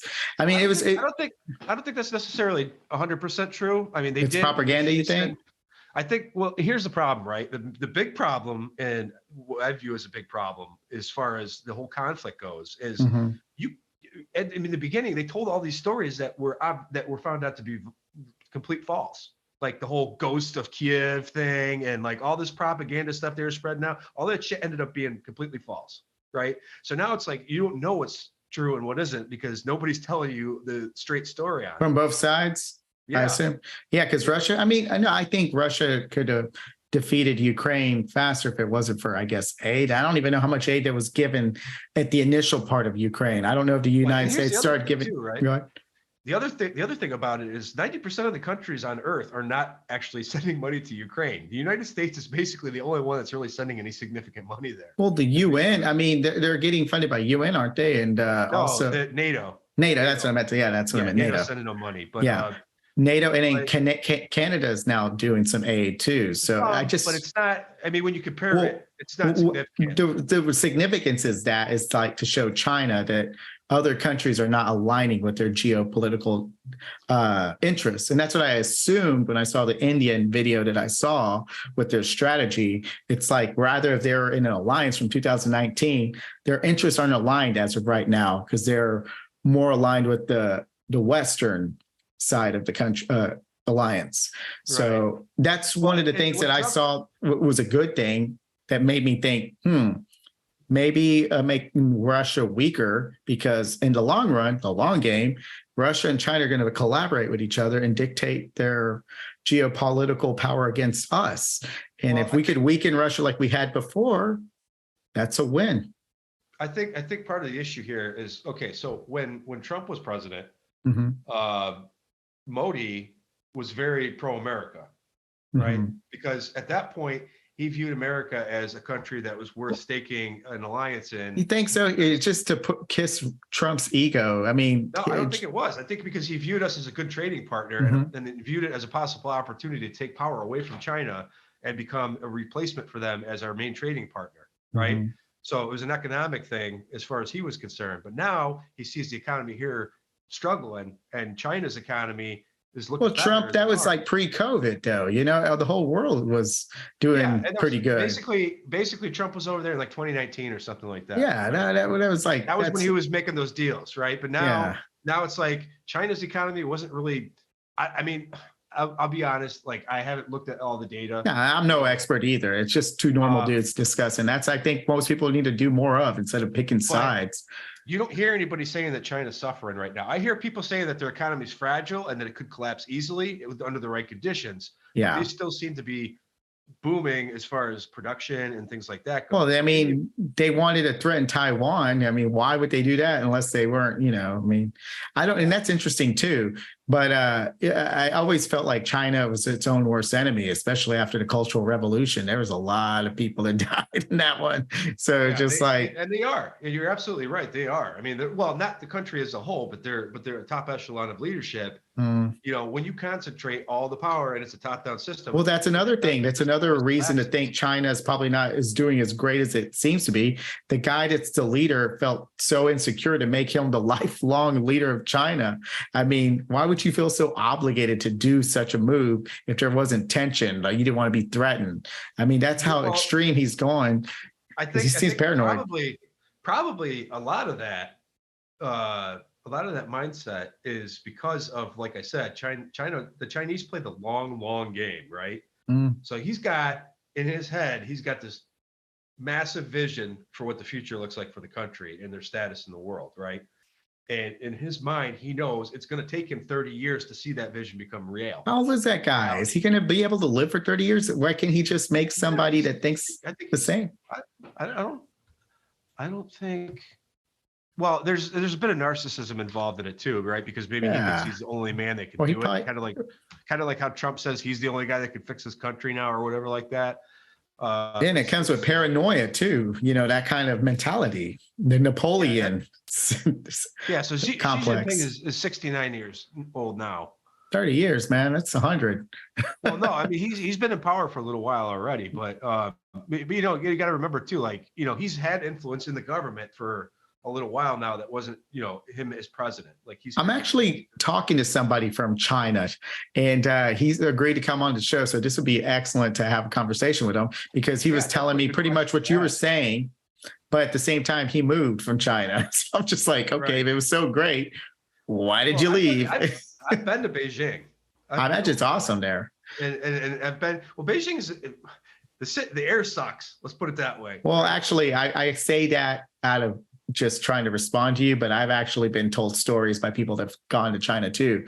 Not that I don't recall the specific areas, but there's literally so many people there. There's women that would hold naked babies while they're pooping. Yeah. So I experienced some of that, but I did have a lot of fun in China. I'm not going to lie, but I was also in the company of Chinese businessmen, which are not common, right? Those are not like the everyman, class, right? Chinese businessmen are typically pretty wealthy, right? I was over there on a business trip. Nice. To look at some stuff. Anyway, I stayed there for a week, but anyway, like they've got entire cities. And I noticed this as I was driving, we were driving from Beijing to another prefecture. And there's entire cities where it's like the entire city is empty. And there's like 200 giant cranes and like all these buildings that are like half built and they never finished them. And the intent was, what they wanted to do was basically, as I understand it, they wanted to take all the farmland and make it state owned and then move all those farmers into these cities, these ghost cities. It was the plan. The farmers didn't want to go? I guess. I don't. Interesting. There must have been some kind of resistance to it, and on some scale. I don't know exactly how much. Man. But like I guess that was the thinking, is we're going to build all these cities for these people to move into, which is eerily similar to what they're talking about with the whole 15-minute city thing, right? They want to basically cram everybody into the city and have everything be 15 minutes away that you need, and like restrict freedom of movement and stuff like that. Like, yeah. I mean, are you talking about that theory here? Yeah, they're talking about it here. They're talking about making what is it? Cincinnati or Cleveland, one of those two cities. I mean, there's some elements that are some pros and cons. I mean, you don't want to waste gas. Like in Texas, you have to drive everywhere. I mean, and then pay tolls. I understand the convenience aspect of it, but it's the problem is the state is owning that. It becomes like a control thing. Right. Yeah, I don't mind if the private businesses are going to supply an infrastructure for me to not have to commute far, and I'm making my own money. That's fine with me. Right. But it's like, I know a lot of people argue against the slippery slope fallacy, or they call it that. They call it a fallacy, but it's like there's a bunch of documented examples of where this is a real thing. And one of the things is, it's like, like even when it comes to our basic rights, over the last 100 years, you could see them nicking away at it with a hammer. Just chiseling a little bit away. When it comes to like, ultimately, how much you're able to do with. I don't think people know how to define their rights. That's another issue I see here in this country. You see a lot of people talking about their First Amendment being violated. I'm like, dude, you signed a terms and agreement on social media. You don't have any rights to a private. It's like, what are you talking about? So the businesses have their rights too for their First Amendment. I mean, a lot of people don't understand that. Well, okay, so there's two components to that argument. We don't have to get into the nut right now, but here the first component is the First Amendment only protects you against government intervention in your exactly right. But the second component of that is the government actually putting their foot on the scale when it comes to what these big tech companies are allowing as free speech or not. Which there's documented evidence now that they did intervene in that process. So, I mean, those are the two kind of sides of that argument. We'll see which one prevails in the courts ultimately. But anyway, getting back to what we were saying, I mean, like,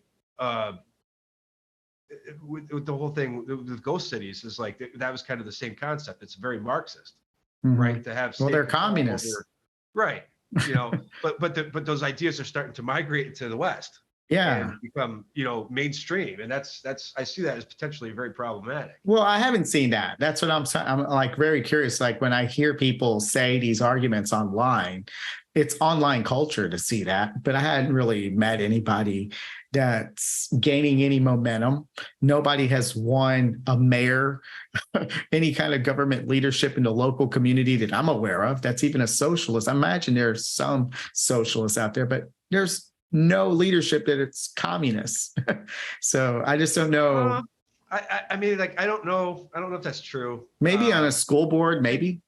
I think probably, well, they're not, I think probably they're just not outwardly communist, because one of the communist, the Marxist doctrine is, you know, one of their tacits is like, you know, subvert people. When you can't subvert people if you openly tell them you're communist. You got to like, you got to basically Who's a candidate that you would align with that kind of ideology? I mean, it's hard to say because I'm not really 100%. I'm not 100% like educated on all these different cities, platform positions, and things like that, and what their rules and regulations are. Like, I don't know basically how they're run. Well, that's what I'm saying. Entirely. I mean, I hadn't seen it, and it's hard to say that you've seen it too. But you I do can't. hear people. I do hear people saying things Online. Yeah, you're going to hear all kinds of cringe things online. I mean, well, I don't. I'm saying like politicians. Like, actually, I've seen authoritarianism. Yeah. Well, I mean, that's part of Marxism, right? Nah, I mean, that's more. The whole idea is to collectivize all the power to the top, and then the top gets to decide, okay, the plebs get this, you know, the very basic minimum. I got to read up on my Marxism. I wouldn't be able to confirm, but yeah, I've heard so many arguments because I do listen to more left-leaning content creators. But I'm a capitalist. I just to educate myself and just to hear them say, well, no, he's actually helping capitalism. And I'm like, I don't know. I have to just read up on it myself. The next time I see a good example of it, I'll send it to you. Just sure, man. But as far as like Ukraine is concerned, my argument is just to like prolong China's influence. And I'm not 100% sure if the approach we're taking right now is going to be the best approach with, you know, the threats that Russia can still implement. But this is nothing that we hadn't seen in the past with the Cold War. Here's the issue, though, right? Here's the issue, because now you got, I think it's the UK is sending depleted uranium shells into Ukraine. That's one of the things Russian. Tanks. Yeah. So now Russia can now say, oh, well, you guys are using radioactive. See, I didn't know that. So that's yeah. It's a fairly new development, but they just started doing it. But like the point is, is that what Russia's saying, or is that something that's documented? Are they? No, it's a possible justification. No, it's documented that they're doing it. It's a possible justification that Russia hasn't yet come out and said. I haven't seen an example of Russia official saying, "Oh, well, this is justifying our use of tactical nuclear force" or something like that. Mm-hmm. Because ultimately, if they're shelling, I mean, the residue from those shells, you know, does contaminate things and make it's like salting the earth, basically. Yeah, for sure. Unusable. So, and there was another example that, you know, that we did with the white phosphate, right, where it basically causes people's skin to melt off of their body. Oh yeah, that's horrible. And we did. I mean, I'm not advocating for more conflict or war because that sucks. I mean, but to my larger point. My larger point is I don't see, there's no way, even if we continue to fund this war for, you know, some indefinite amount of time. Number one, we're printing money we don't already have to pay for it. It's not coming out of the taxpayer's pocket. It's going on the backs of the future generations, right? So that's number one. Number two, this conflict could easily take the next 10 years and still be unresolved. Well, I mean, that destroyed the Soviet Union the last time. They couldn't keep up with us. I understand that, but the point is it's a sunken cost for the United States because this entire time we've been sending billions and billions. I agree. That fiscal concern, money over there as we have in Afghanistan. That fiscal concern is legit, but also that would also take away the momentum of China implementing its will against us for the future generations as well. And I think that's a threat. I don't think we can. I honestly don't, because they're all over the place now. They're in Africa. They're making inroads in Europe. They're making alliances with Russia. They're now getting cozy up to India. It's like all these energy producing countries have a common. Well, that's what I was asking you, if you knew something that was current with India, because like I saw what I just checked up and it was like from 2019. So I was just genuinely not putting doubt out there. I mean, I was just curious if that's like their hold on current. a second. I'll look it up for you real quick. China, India, Russia join BRICS. So this is from November of last year. I'm trying to copy this link here.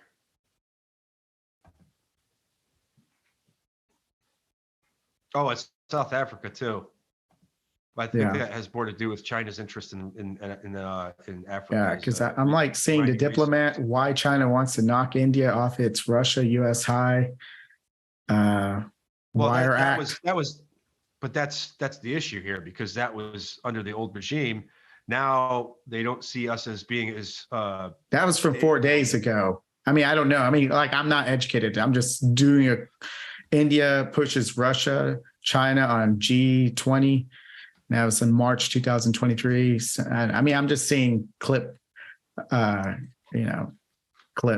I'm not reading it, but So you see that article I just posted in the. Oh, no. Here, I'll go check. I'll check it out.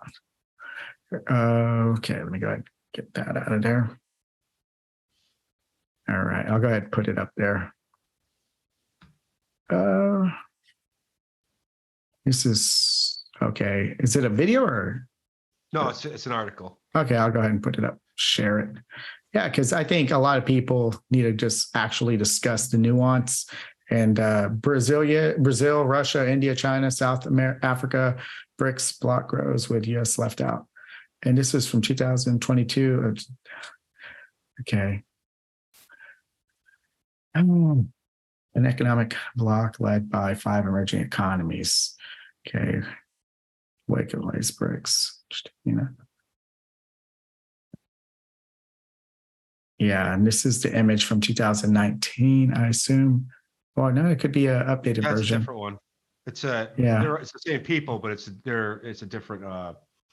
Probably the same summit, maybe. Yeah, I'll have to read this. I think it's like, I guess the best way to really utilize this tactic is like a judo match. It's like, right. It's a big old judo match, and no one's really claiming complete loyalty to anybody. Well, I think that's Modi's position currently. I think he's a little bit of a fence sitter when it comes to what country is better to remain partnered with as far as India's national interest goes. Yeah, I would have to ask Tulsi Gabbard about that one, because she's always up with Modi all the time. And I'm just like, are you really pro United States if you're just up in Modi's ass? I mean, so I'm just kind of curious. I mean, to be honest, I've not seen that from her, but that, I haven't watched. You just go, she's always taking pictures with the guy. So it's just like, maybe she's just a fangirl or something. Maybe, I don't know. But yeah, I think honestly, Modi's kind of like playing this game where he's waiting for one side or the other to take a clear-cut dominance in the. I think he has a preference. I mean, I think it's a lot more beneficial with less headaches if you align with the Western side. They're less authoritarian, but I imagine there's still some. I don't know. Well, I mean, from them, I think the entire issue, as far as India's perspective and their willingness to possibly ally with China, who's been a longtime rival of theirs, is. Yeah, there's always been tension. So like, let's assume that this alliance works out and all these countries join and all this stuff, and they cut the West out, basically, right? Now in that situation, they can all trade with each other and grow their economies with cheap energy, where the rest of the world is struggling to implement all these really expensive ideas. Right. And their people are starving and this kind of stuff, because they're like basically like trying to limit the cheap ways that we've always done things without providing an alternative viable solution. Like, they're still not really on board the nuclear train yet if they want to replace everything with electricity. So it's like, and we don't have the electrical grid to actually handle that much power use anyway. Like, our grid is not nearly robust enough to No, that's why I'm all about updating our infrastructure. So that would be awesome to add nuclear energy to our options. I think honestly, that's the only way you would even get anywhere close to that. Yeah. especially now that they're actually starting to achieve fusion. If everybody had Yeah. Oh, fusion, yeah. I forgot about that. Exactly. yeah, That's you know, another thing that I can give credit to the United States. That was discovered here. That's why I want to invest in more technology here at home because I mean, I'm not trying to sound like a self-righteous American, but that's something that people need to be aware of that are Americans and actually find ways to promote that so we could get that momentum to support something like that. well, and this kind of goes back to cultural issues too. Like we're not promoting STEM to our kids here. Like they spend all this day on TikTok, and TikTok is promoting Talking STEM about to their trans kids. people, we're talking about Yeah, they're spending all this time promoting STEM to their own people, and then they send our kids all this culture garbage, well, they don't right? Like, send it. I mean, we allow it to come here. I mean, our politicians can say, no, we don't want that. Because I remember that was the first thing that I heard when TikTok came over. It was right, transparent. but that's the And point because China restricts their own mhm. to being able to see motivational things that are actually self-improving, STEM, Well, no, it takes the data away from our phones and they have access to it. I forgot exactly what yeah.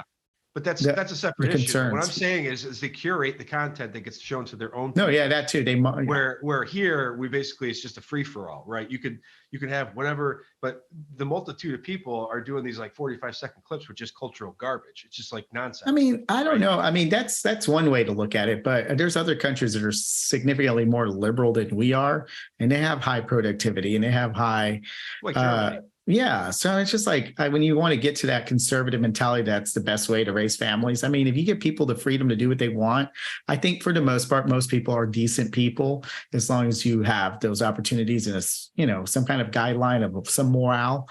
I mean, if you go to Finland and all that, I mean, people are a little bit more liberal and there's But not like. the argument against that is there's a lot less of them.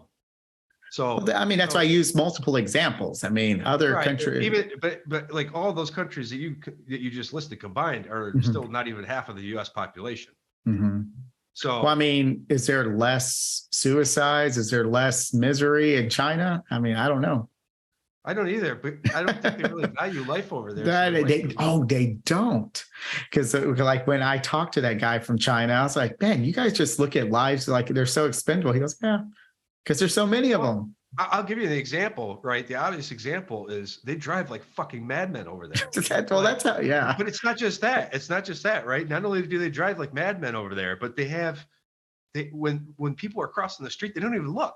That's how it is in Mexico too. And if you like see somebody get run over by a car, nobody helps them. Nobody even looks at them. They just walk right past them and keep on going. And there's a reason for that, because if you try to render aid as a good Samaritan, you'll get hit. And it doesn't work out. No, it's not just that if you get hit, you're on the hook for that person's medical bills. What? And their livelihood. Yeah. That's the way that their system is set up. Like wow. If I go and I render aid and my aid that I rendered somehow injures the person, I'm now responsible for. That's the kind of culture you want? I don't think so. No. That's why. So there's like pros and cons. Yeah. So I mean, it's just really interesting. I mean, yeah, that's that. I didn't know that, but I know you could see something that's similar with poverty in south of the border. You just see elderly people on the floor, just like, it's like. Yeah.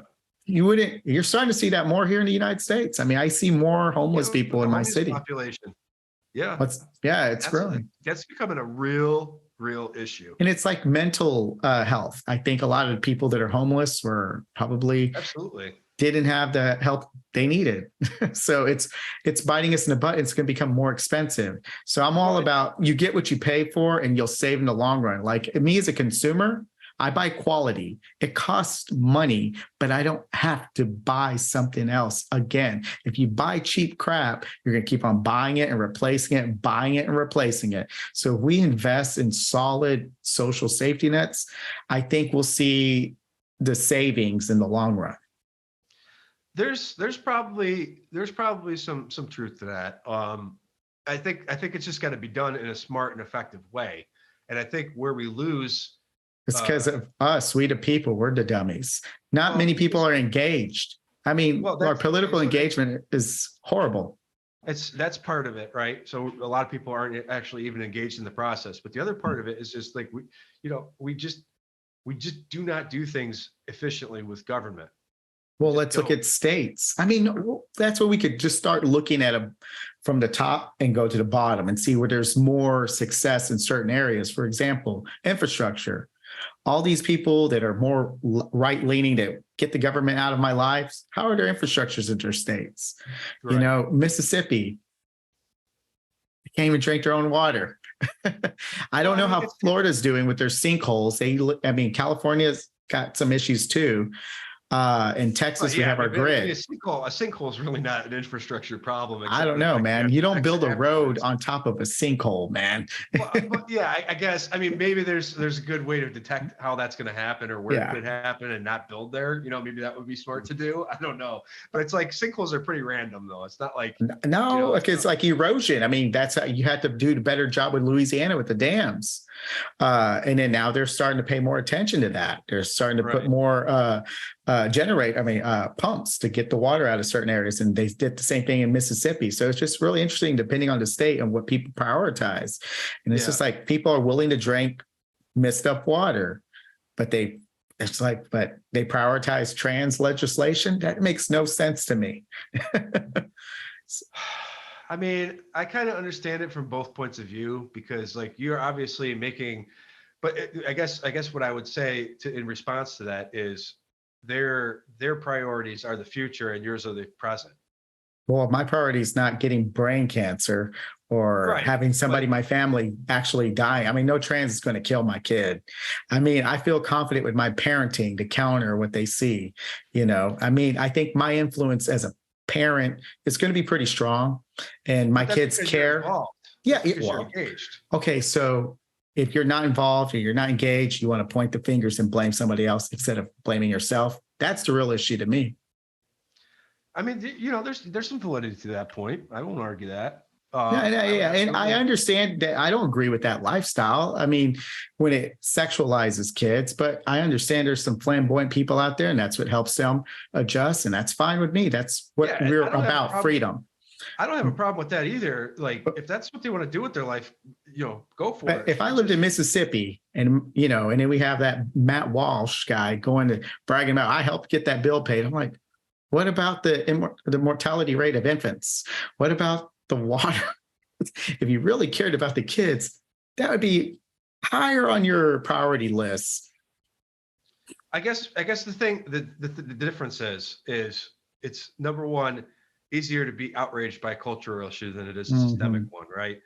But That's why I blame we the people more than politicians or leaders. that's also something that they're not constantly being bombarded with the stuff in their face the issues that you're talking about, right? They just normalize and they just got used to it and they accept crap. I mean, maybe that's true. I don't know. I don't think people are really thinking about this stuff. Honestly. I mean, I feel that like when you're in poverty, it just becomes your normal life. You know, you got to. Well, yeah. I mean, you get institutionalized to it. That's what I meant to say. And when I say I sounded like a smug conservative right there, because like, again, there's my right wing mentality popping out. You can see it come out. And, you know, it might be because you're hopeless. You're just like, I can't do anything. Anything I do, I won't. And that's probably true. But when we get together and we actually unite, things could probably change for the better. And I think when you have more human capital, you see better policy in certain regions. I agree with you, but the politics doesn't want us to be united. Well, I mean, yeah, exactly. And that's why I want to normalize conversation. So like what we're doing right now, we probably started off arguing online, but I think we realize that when we don't have those conversations, we can't prioritize as well. Yeah, I mean, we were having a back and forth the first time that we interacted, but it's like it wasn't disrespectful. And no, yeah, I agree. That's part of the reason that so many of these things are not happening and these conversations aren't being had is because there is no respect there. There's no benefit of the doubt given to the point where people are actually giving respect. Men disrespecting men. It's not about women respecting men. So that's the women are doing it to each other too. Yeah. Oh, I guess not as much. When you see politics debating, it's always dudes. But yeah. Yeah. I mean, there's something to that, but I don't know. I get run-ins with women sometimes that disagree with my viewpoints, and they're pretty. I haven't had any women. Oh, I have one that might. Actually, I debated I had a conversation with one that was a big time Trump supporter, and she ended up agreeing with me on immigration, the trucker rally that they had in Canada, and there's some other issues about like immigration. I forgot exactly. Oh, taxing the rich. We agreed on everything, but we vote entirely differently. That's because Trumpers are populists. Yeah, I mean, I'm not populist. I'm just policy. I don't From really. a policy perspective, that's why she would agree with some of those things that would have been considered left wing in the past. Because as a populist, it's about the people and the people's benefit, not the elite people's benefit. Because I do see now, I mean, I do consider myself left leaning just based on allowing government to do smart government things. But I do recognize the value of the private sector too. The problem is that the people on the right would argue that there's nothing that the government does that's smart. Yeah, they're the ones that I mean, I'm talking about from the rural mentality, like people I'm related to, they always talk about they like their Social Security, they're not making enough money. And I'm like, yeah, but I question how much of that is due to a result of like being told that money's always going to be there. Yeah, they're older, of course. And so if you're not being guaranteed that, like, I already don't think it's going to be there by the time I'm old enough to collect, right? But if you're being told for the last 100 years, like every generation's being told, oh, that money's going to be there to help you supplement your income when you get old, and like, you know, you can live on that basically. Sure. Like that's, you know, I mean, that kind of, I think most of the reason that was done is to make it a political issue that they can spur people to vote on. Right. Well, they just got to remind people it's a supplemental income. Right. That's an entitlement, but it's not there for the main. They made it a hot button issue so they can motivate voters to get out and vote by saying, oh, this person's going to take away your Social Security or whatever like that. This is where I blame people again, because Biden was implementing he was advocating for freezing all the social safety nets, which doesn't allow for funding to keep up with inflation, which is cutting Social Security back in the day. And then Trump wanted to cut the payroll taxes, which funds Social Security. So I'm just like, you have to do your little bit of due diligence if that's something you want to advocate for. I think Trump's position on that was that it was going to be a net benefit in the long term because it would ultimately encourage companies to bring their revenue stream back and build things in the U.S. again. He wanted his ultimate goal was that more outsourcing happened under him. For certain jobs, yes, but not for manufacturing. The manufacturing sector actually did start to come back somewhat when he was here, when he was in the Oval Office. But I mean, like, there's a lot of stuff because that carrier job, because like carrier, just their managerial staff came back, but their factory stayed in Mexico. I forgot what other country. So it wasn't necessarily the jobs. But they were talking about, they're like, you know, some of the automobile companies were going to build plants in the States, and some of them are still, I think, still moving forward with that. But like a lot of that got put on kibosh when the administration changed and was, you know, and then we had, you know, oil companies were going to be doing a lot more resource exploration, so that would have kept energy costs low, and you know, and the country actually really could have benefited from the Ukraine conflict vis-a-vis Europe by having those resources in position to be sold. Well, haven't jobs came back under Biden significantly more? I mean, I don't know. I don't think that's necessarily true, though. I think a lot of people lost their jobs during COVID, and we're just kind of getting back to square one at this point. I mean, the economy was doing good under Trump. I mean, he inherited an okay economy, and COVID did screw it up for him under his leadership too. And then, Biden. That's exactly my point. So one of the things that I never forgave him for was warp speed and all the policies that went with that, that were absolutely devastating to people's livelihood, right? And he enabled a lot of bad actors to do things that they shouldn't have been able to do, by supporting them and giving them, basically political air cover to do them. So I have a lot of ire for him for those things. Well, that'd be a good topic to discuss in the future, because I could probably rant for a long time about that too. And there's some pros and cons that I see with warp speed, but things he could have done better. And I don't really like the idea of getting vaccines mandated. So I know the concerns. To his defense, and this isn't really a defense of him, but he never stated he wanted them to be mandatory, right? Well, That the was thing never his is, position. that's a But concern. all the That's people that worked underneath him were making them mandatory. So because of the by business interest, because a lot of people yeah, that have businesses, this is getting sick with COVID was really contagious. And if you have a mass sick leave of people, you're losing money. And under the Constitution, businesses have rights too. If you don't want to work for a company that mandates a vaccine, you can go somewhere else, but they also have the right to reserve to not have you there. And I think that's the honest debate that nobody wanted to have, because that's the conversation I had with a libertarian that was a self-proclaimed libertarian. He goes, yeah, they should have the right to mandate vaccine if you want to work for them. And then also, it wasn't just mandated. You could get tested. You had an option. And it just seems like people that were against the vaccine didn't want to compromise at all. Well, here's the thing, right? So my company, what happened is that they were going to implement the mandate. They actually did for new hires, right? So if you got hired on new, you had to do it for a while. Yeah. Under the most recent contract renegotiation, we got that policy, removed. But because at this point we know that they don't work. It's completely pointless.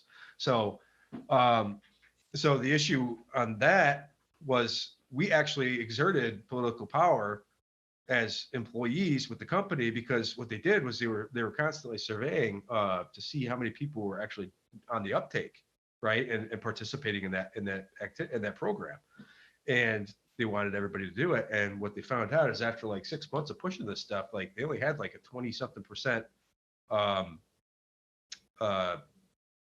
compliance rate. So basically none of the people wanted to do it. So they're like, oh fuck, now what do we do? Because we're going to lose like 50 to 60% of our workforce if we push this, right? Because I was willing to lose my job over it, because I have a lot of other skills. I could go do something else, and my cost of living in my house is low because I've engineered it that way.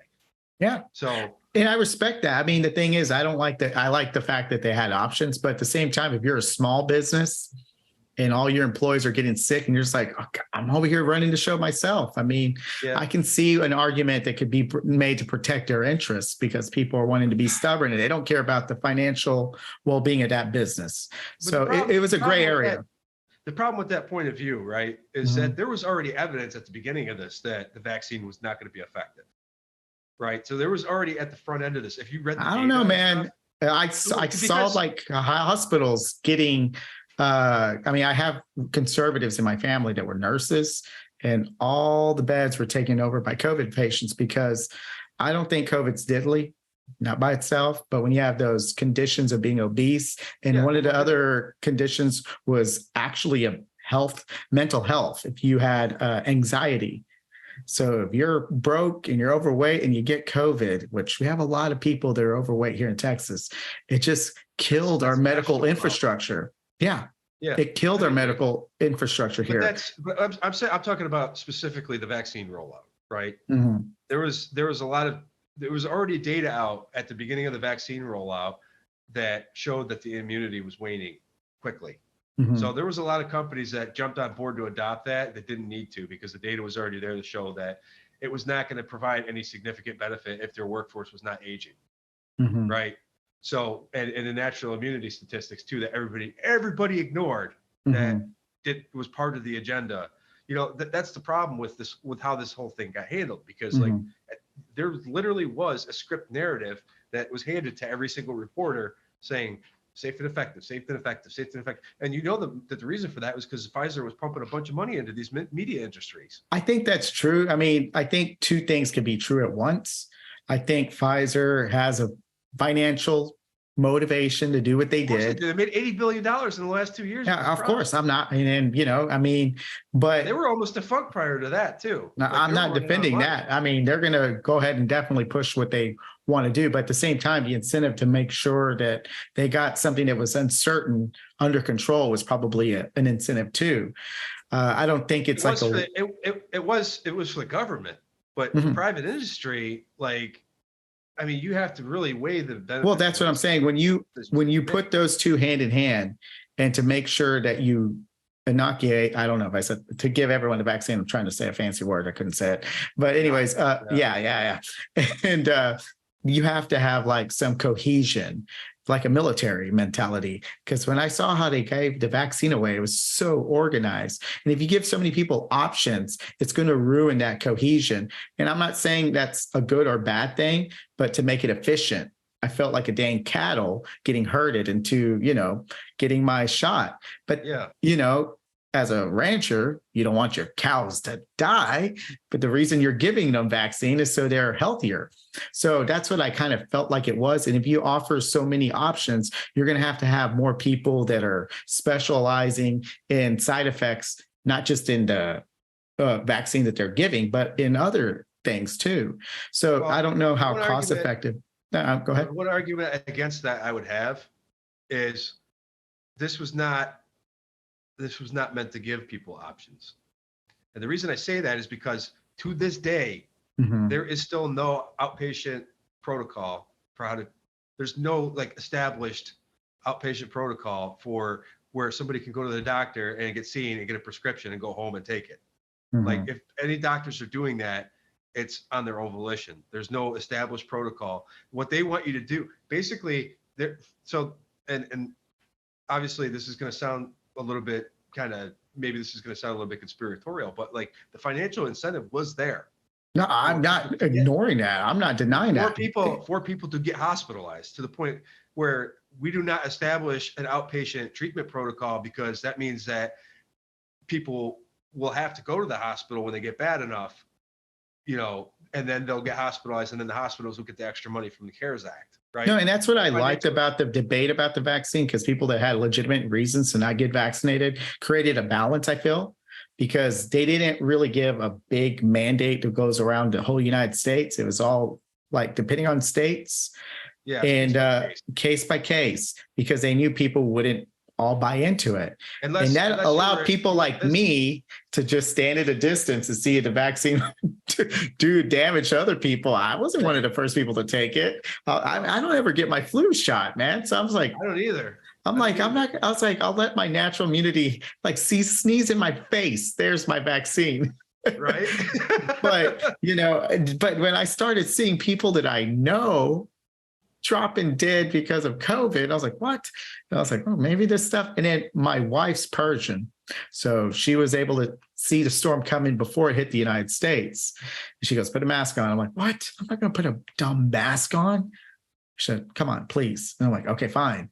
And I had family that passed away because of COVID. So I'm just like, yeah, okay, I'll be vigilant. This is not living out of fear. So out of vigilance, I was like, okay, I'm going to give myself a rubric for 1 year.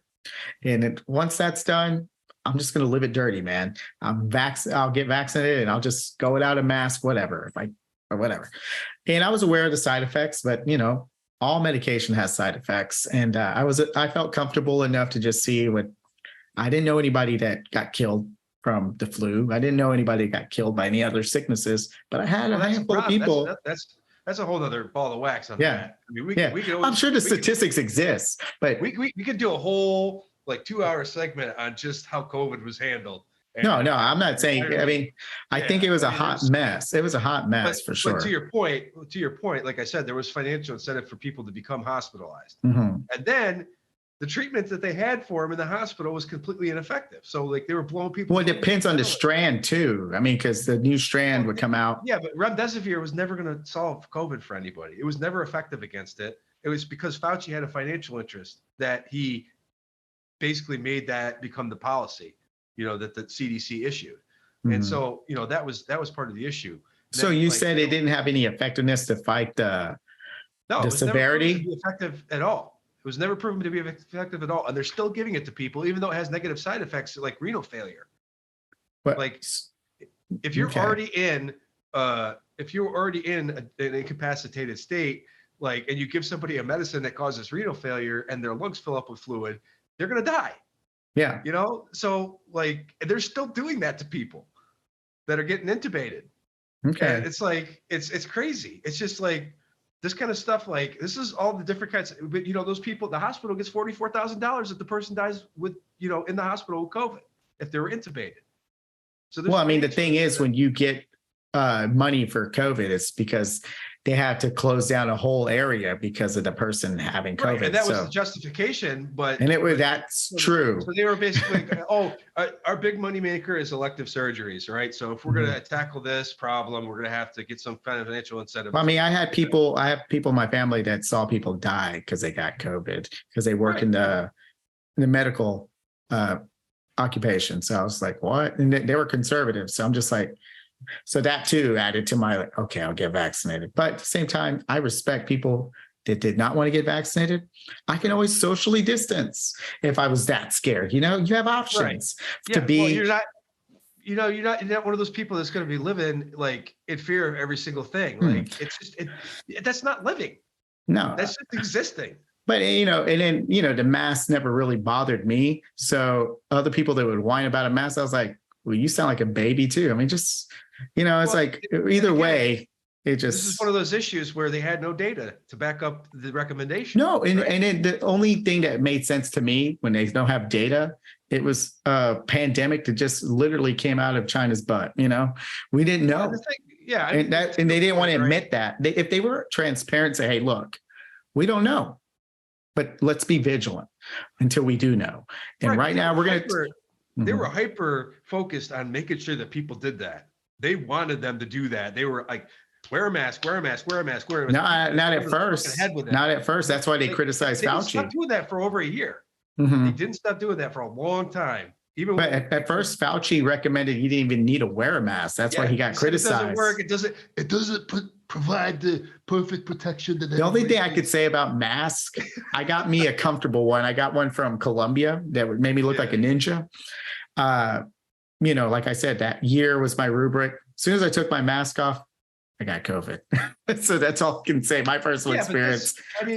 But dude, we weren't living in fear when we went to go get maskless. We went to Vegas. I took the whole family there. So it's not like, hey, we get it, whatever. Fine. It's been a year already. I get why people did the masking thing at first, but there's actually medical drawbacks to that too. But neither here. You got to wash the mask. A lot of people didn't do that. Probably. It's not even just that though, and but that's part of it, right? A lot of people were getting germs on their face and stuff. They were touching their face. They're fiddling with the fucking thing. It's like it wasn't a perfect, fit. Like, which also kind of invalidates its use if it's not like perfectly sealed to your face. But even re-inhaling the air that you've exhaled is not good. No, right? Over a long enough time period. The CO2 is not. It's poisonous actually. If you don't get rid of it. And my job is around a lot of people. I probably had COVID in front of me all the time. So that year I was wearing a mask, I never got it. Or maybe I was just asymptomatic. But no, I wasn't, because I did get COVID. I was pretty sick, but it wasn't that bad. It really didn't affect me that bad. That's what my wife felt like crap. She said it was like the worst flu she ever got. And my daughter, I have some freaking thing. It wasn't mild for them. It was mild for me. But that's what I'm saying. Like, this is the wildest thing about the whole thing, right? Because it's like Russian roulette. No consistency across the board. It's almost like it's designed specifically to target certain people's genetics. Right? Yeah, like, I guess it's weird. Like, it's just weird how certain people it affects in a very severe way. Well, it's consistently affecting overweight people in a bad way. Right. People with anxiety, like they had a lot of. But I'm saying, like, even pre-existing factors that were skinny were dropping dead from it too, right? They probably had some issues too. Just because you're skinny, dude. Look at me. I'm not obese, and I had to get my gallbladder taken out. I'm just like, God dang, man. So I didn't see that expense coming. So I was just like, dude. So you never know. That's the unfortunate circumstance of being a human. Yeah. No, I don't disagree with you on that, but it's like I said, it just seemed very, very unordered. Which people seem to be victim of, and I kind of question too. Like, obviously, we all know they were doing a really, really shitty job of differentiating between COVID and other respiratory. No, and I think what's really cool and fascinating for me is to see how you react, because I think you're in an area where they had more lockdowns and more restrictions. I'm in Texas, so look how chill I am.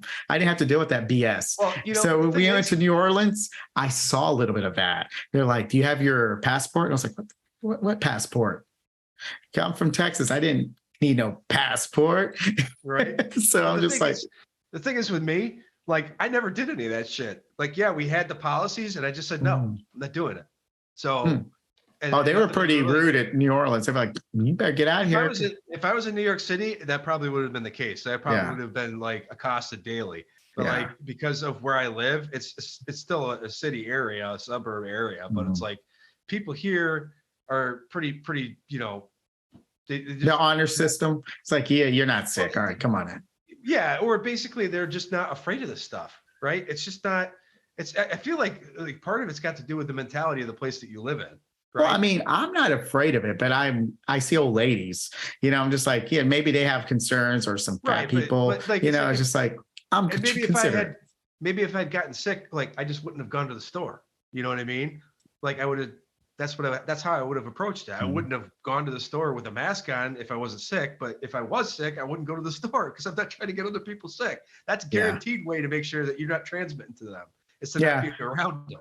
Well, I mean, they never made any sense, right? That was entirely stupid. And well, all like, I have is my personal experience. So, I mean, it's like, oh, you could take your mask off in the restaurant and you're sitting fucking 2 feet away from other people. Yeah, we never, I mean, that's the thing. Up. COVID made us healthier. We started cooking more. We didn't go to restaurants. So whatever.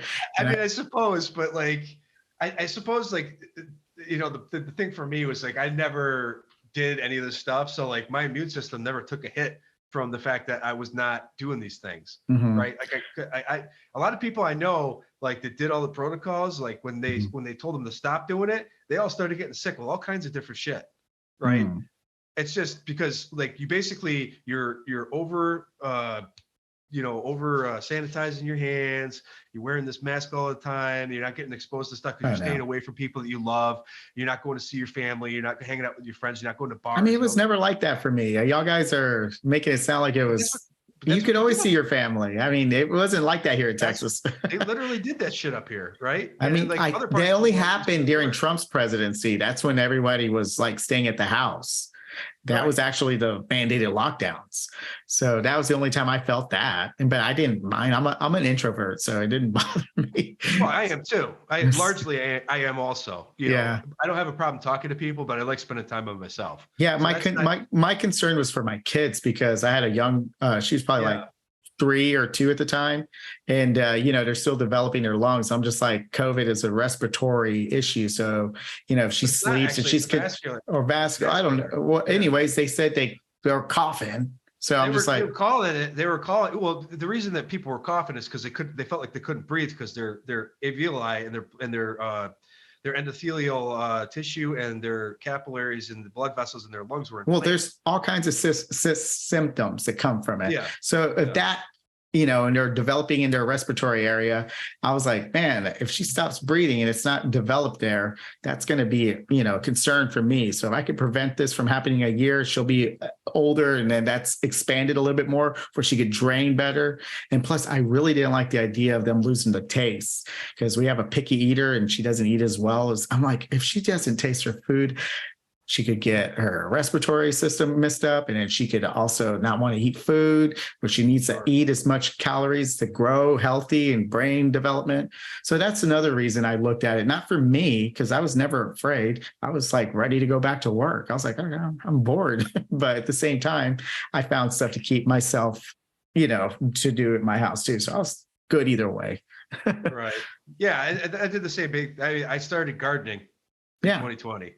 Because like, I just like, okay, well, I mean, I always wanted to do it anyway, but that's just a good excuse to do it. Yeah. And it's interesting to hear how people's frustration, it depends where they're from, because I can understand why people are frustrated in California. And when they moved to Texas, I didn't like that, but at the same time, I understand because I got to see that being interrogated for a vaccine card. And I was like, we just paid to come to New Orleans and I can't even eat at a restaurant. But thank goodness I was able to find where I got vaccinated on my phone still from the text message. So, but yeah, man, go ahead. No, good. But I think we did a pretty good job of talking about, what helps, so some solutions to help some young men out there and discuss Ukraine and talk about other stuff. I told you it's going to be natural. It'll be pretty good flow. Yeah, I mean, time goes by fast. It just flowed, from one thing to the next. I mean, we get a little bit sidetracked, but it's like that's natural conversation. What people don't realize that is from arguing online, and all the grammatical mistakes we make, it's just like it ruins that gel. And then we're the United States of America. So I think when we actually have these conversations, which companies spend billions of dollars to divide us, to influence us, to make us hate on each other. I mean, they do that with such a great, aggressive tactics. A lot of that came from the Occupy Wall Street thing. Yeah. Because, I mean, like you got all these people that are from like different political ideologies. They're all coming together as populists, basically. And the big banks in Wall Street all saw this and they're like, oh shit, we have to figure out how to make these people disperse. And so what they did, they started to introduce these people like, interlopers and agitators with identity politics. Yeah, saboteurs to get out there. Put those people out there into the crowds and starting to get them to start pitting people against one another. Well, they do that on protests too. So I mean, January 6th, just be smart, man. Go out there and let your disdain be known, but keep it civil. Yeah, because that'll turn into a felony. Like what I'm saying is like when they did that. The reason it worked is because the Occupy Wall Street movement was largely rudderless to begin with. They all knew that they were mad, but they didn't exactly have like everybody was like they didn't know what they were talking about. Yeah, there's uncontrolled outrage, and that's self accountability on us. We the people, we got to have a higher standard of here I am. I don't consider myself an expert at foreign policy. I don't consider myself an expert of what's going to help the youth of all the males, but I'm only going to have that conversation. And I think the internet's still relatively new. But, what I do right now, I don't really get a lot of people saying, yeah, I'll talk to you. You're rare. I mean, I have probably a total of 8 people that have done it so far, but I want to normalize that. And I'm not in a position where I'm going to do this as a living, but maybe somebody might see what I do and they're better at it. Take a cue off of that, or take a cue off of that and have the same conversation with somebody else that's more high profile. Yeah. And that benefits me. If that helps the lifestyle in our country, that's going to benefit my kids. I don't want them to have a future where people are still fighting for stupid stuff and not prioritizing things that need to get done. And we'll never whip China's ass if we keep on arguing amongst each other like this. That's 100% true. I have absolutely no argument to that at all. So once we start getting along, we'll discover that sleeping dragon that Japan woke up. That's how I see it. Well, not that I want to do anything like that again. I'm just using that as that unifying factor that we once were. Man, I would love to see that. Not going to lie. Yeah. So that would be great. Well, hey, Tom, it was great having this conversation with you. And you know what? I might set up panels whenever I get the chance to. So you're more than welcome to come on and shoot me some topics that you would like to discuss. And I always tweet a lot to give you guys materials to criticize. And as long as it's not my grammar, I mean, I'll just concede to that all the time because I don't have that edit feature. Right. And I'm not going to pay $8. I'm just sorry. I'm just stubborn like that. Well, I did it for other reasons, but I have stuff. Oh yeah, you're a musician too. So yeah. Right on, man. Well, I wish you success and drop me a line so I could go ahead and hear what you guys are doing. So that'd be awesome. Yeah, definitely. I'll definitely let you know as soon as it's ready. All right, man. Well, cool. It was good having a conversation with you, Tom. Have a good one. You too, buddy. I'll talk to you.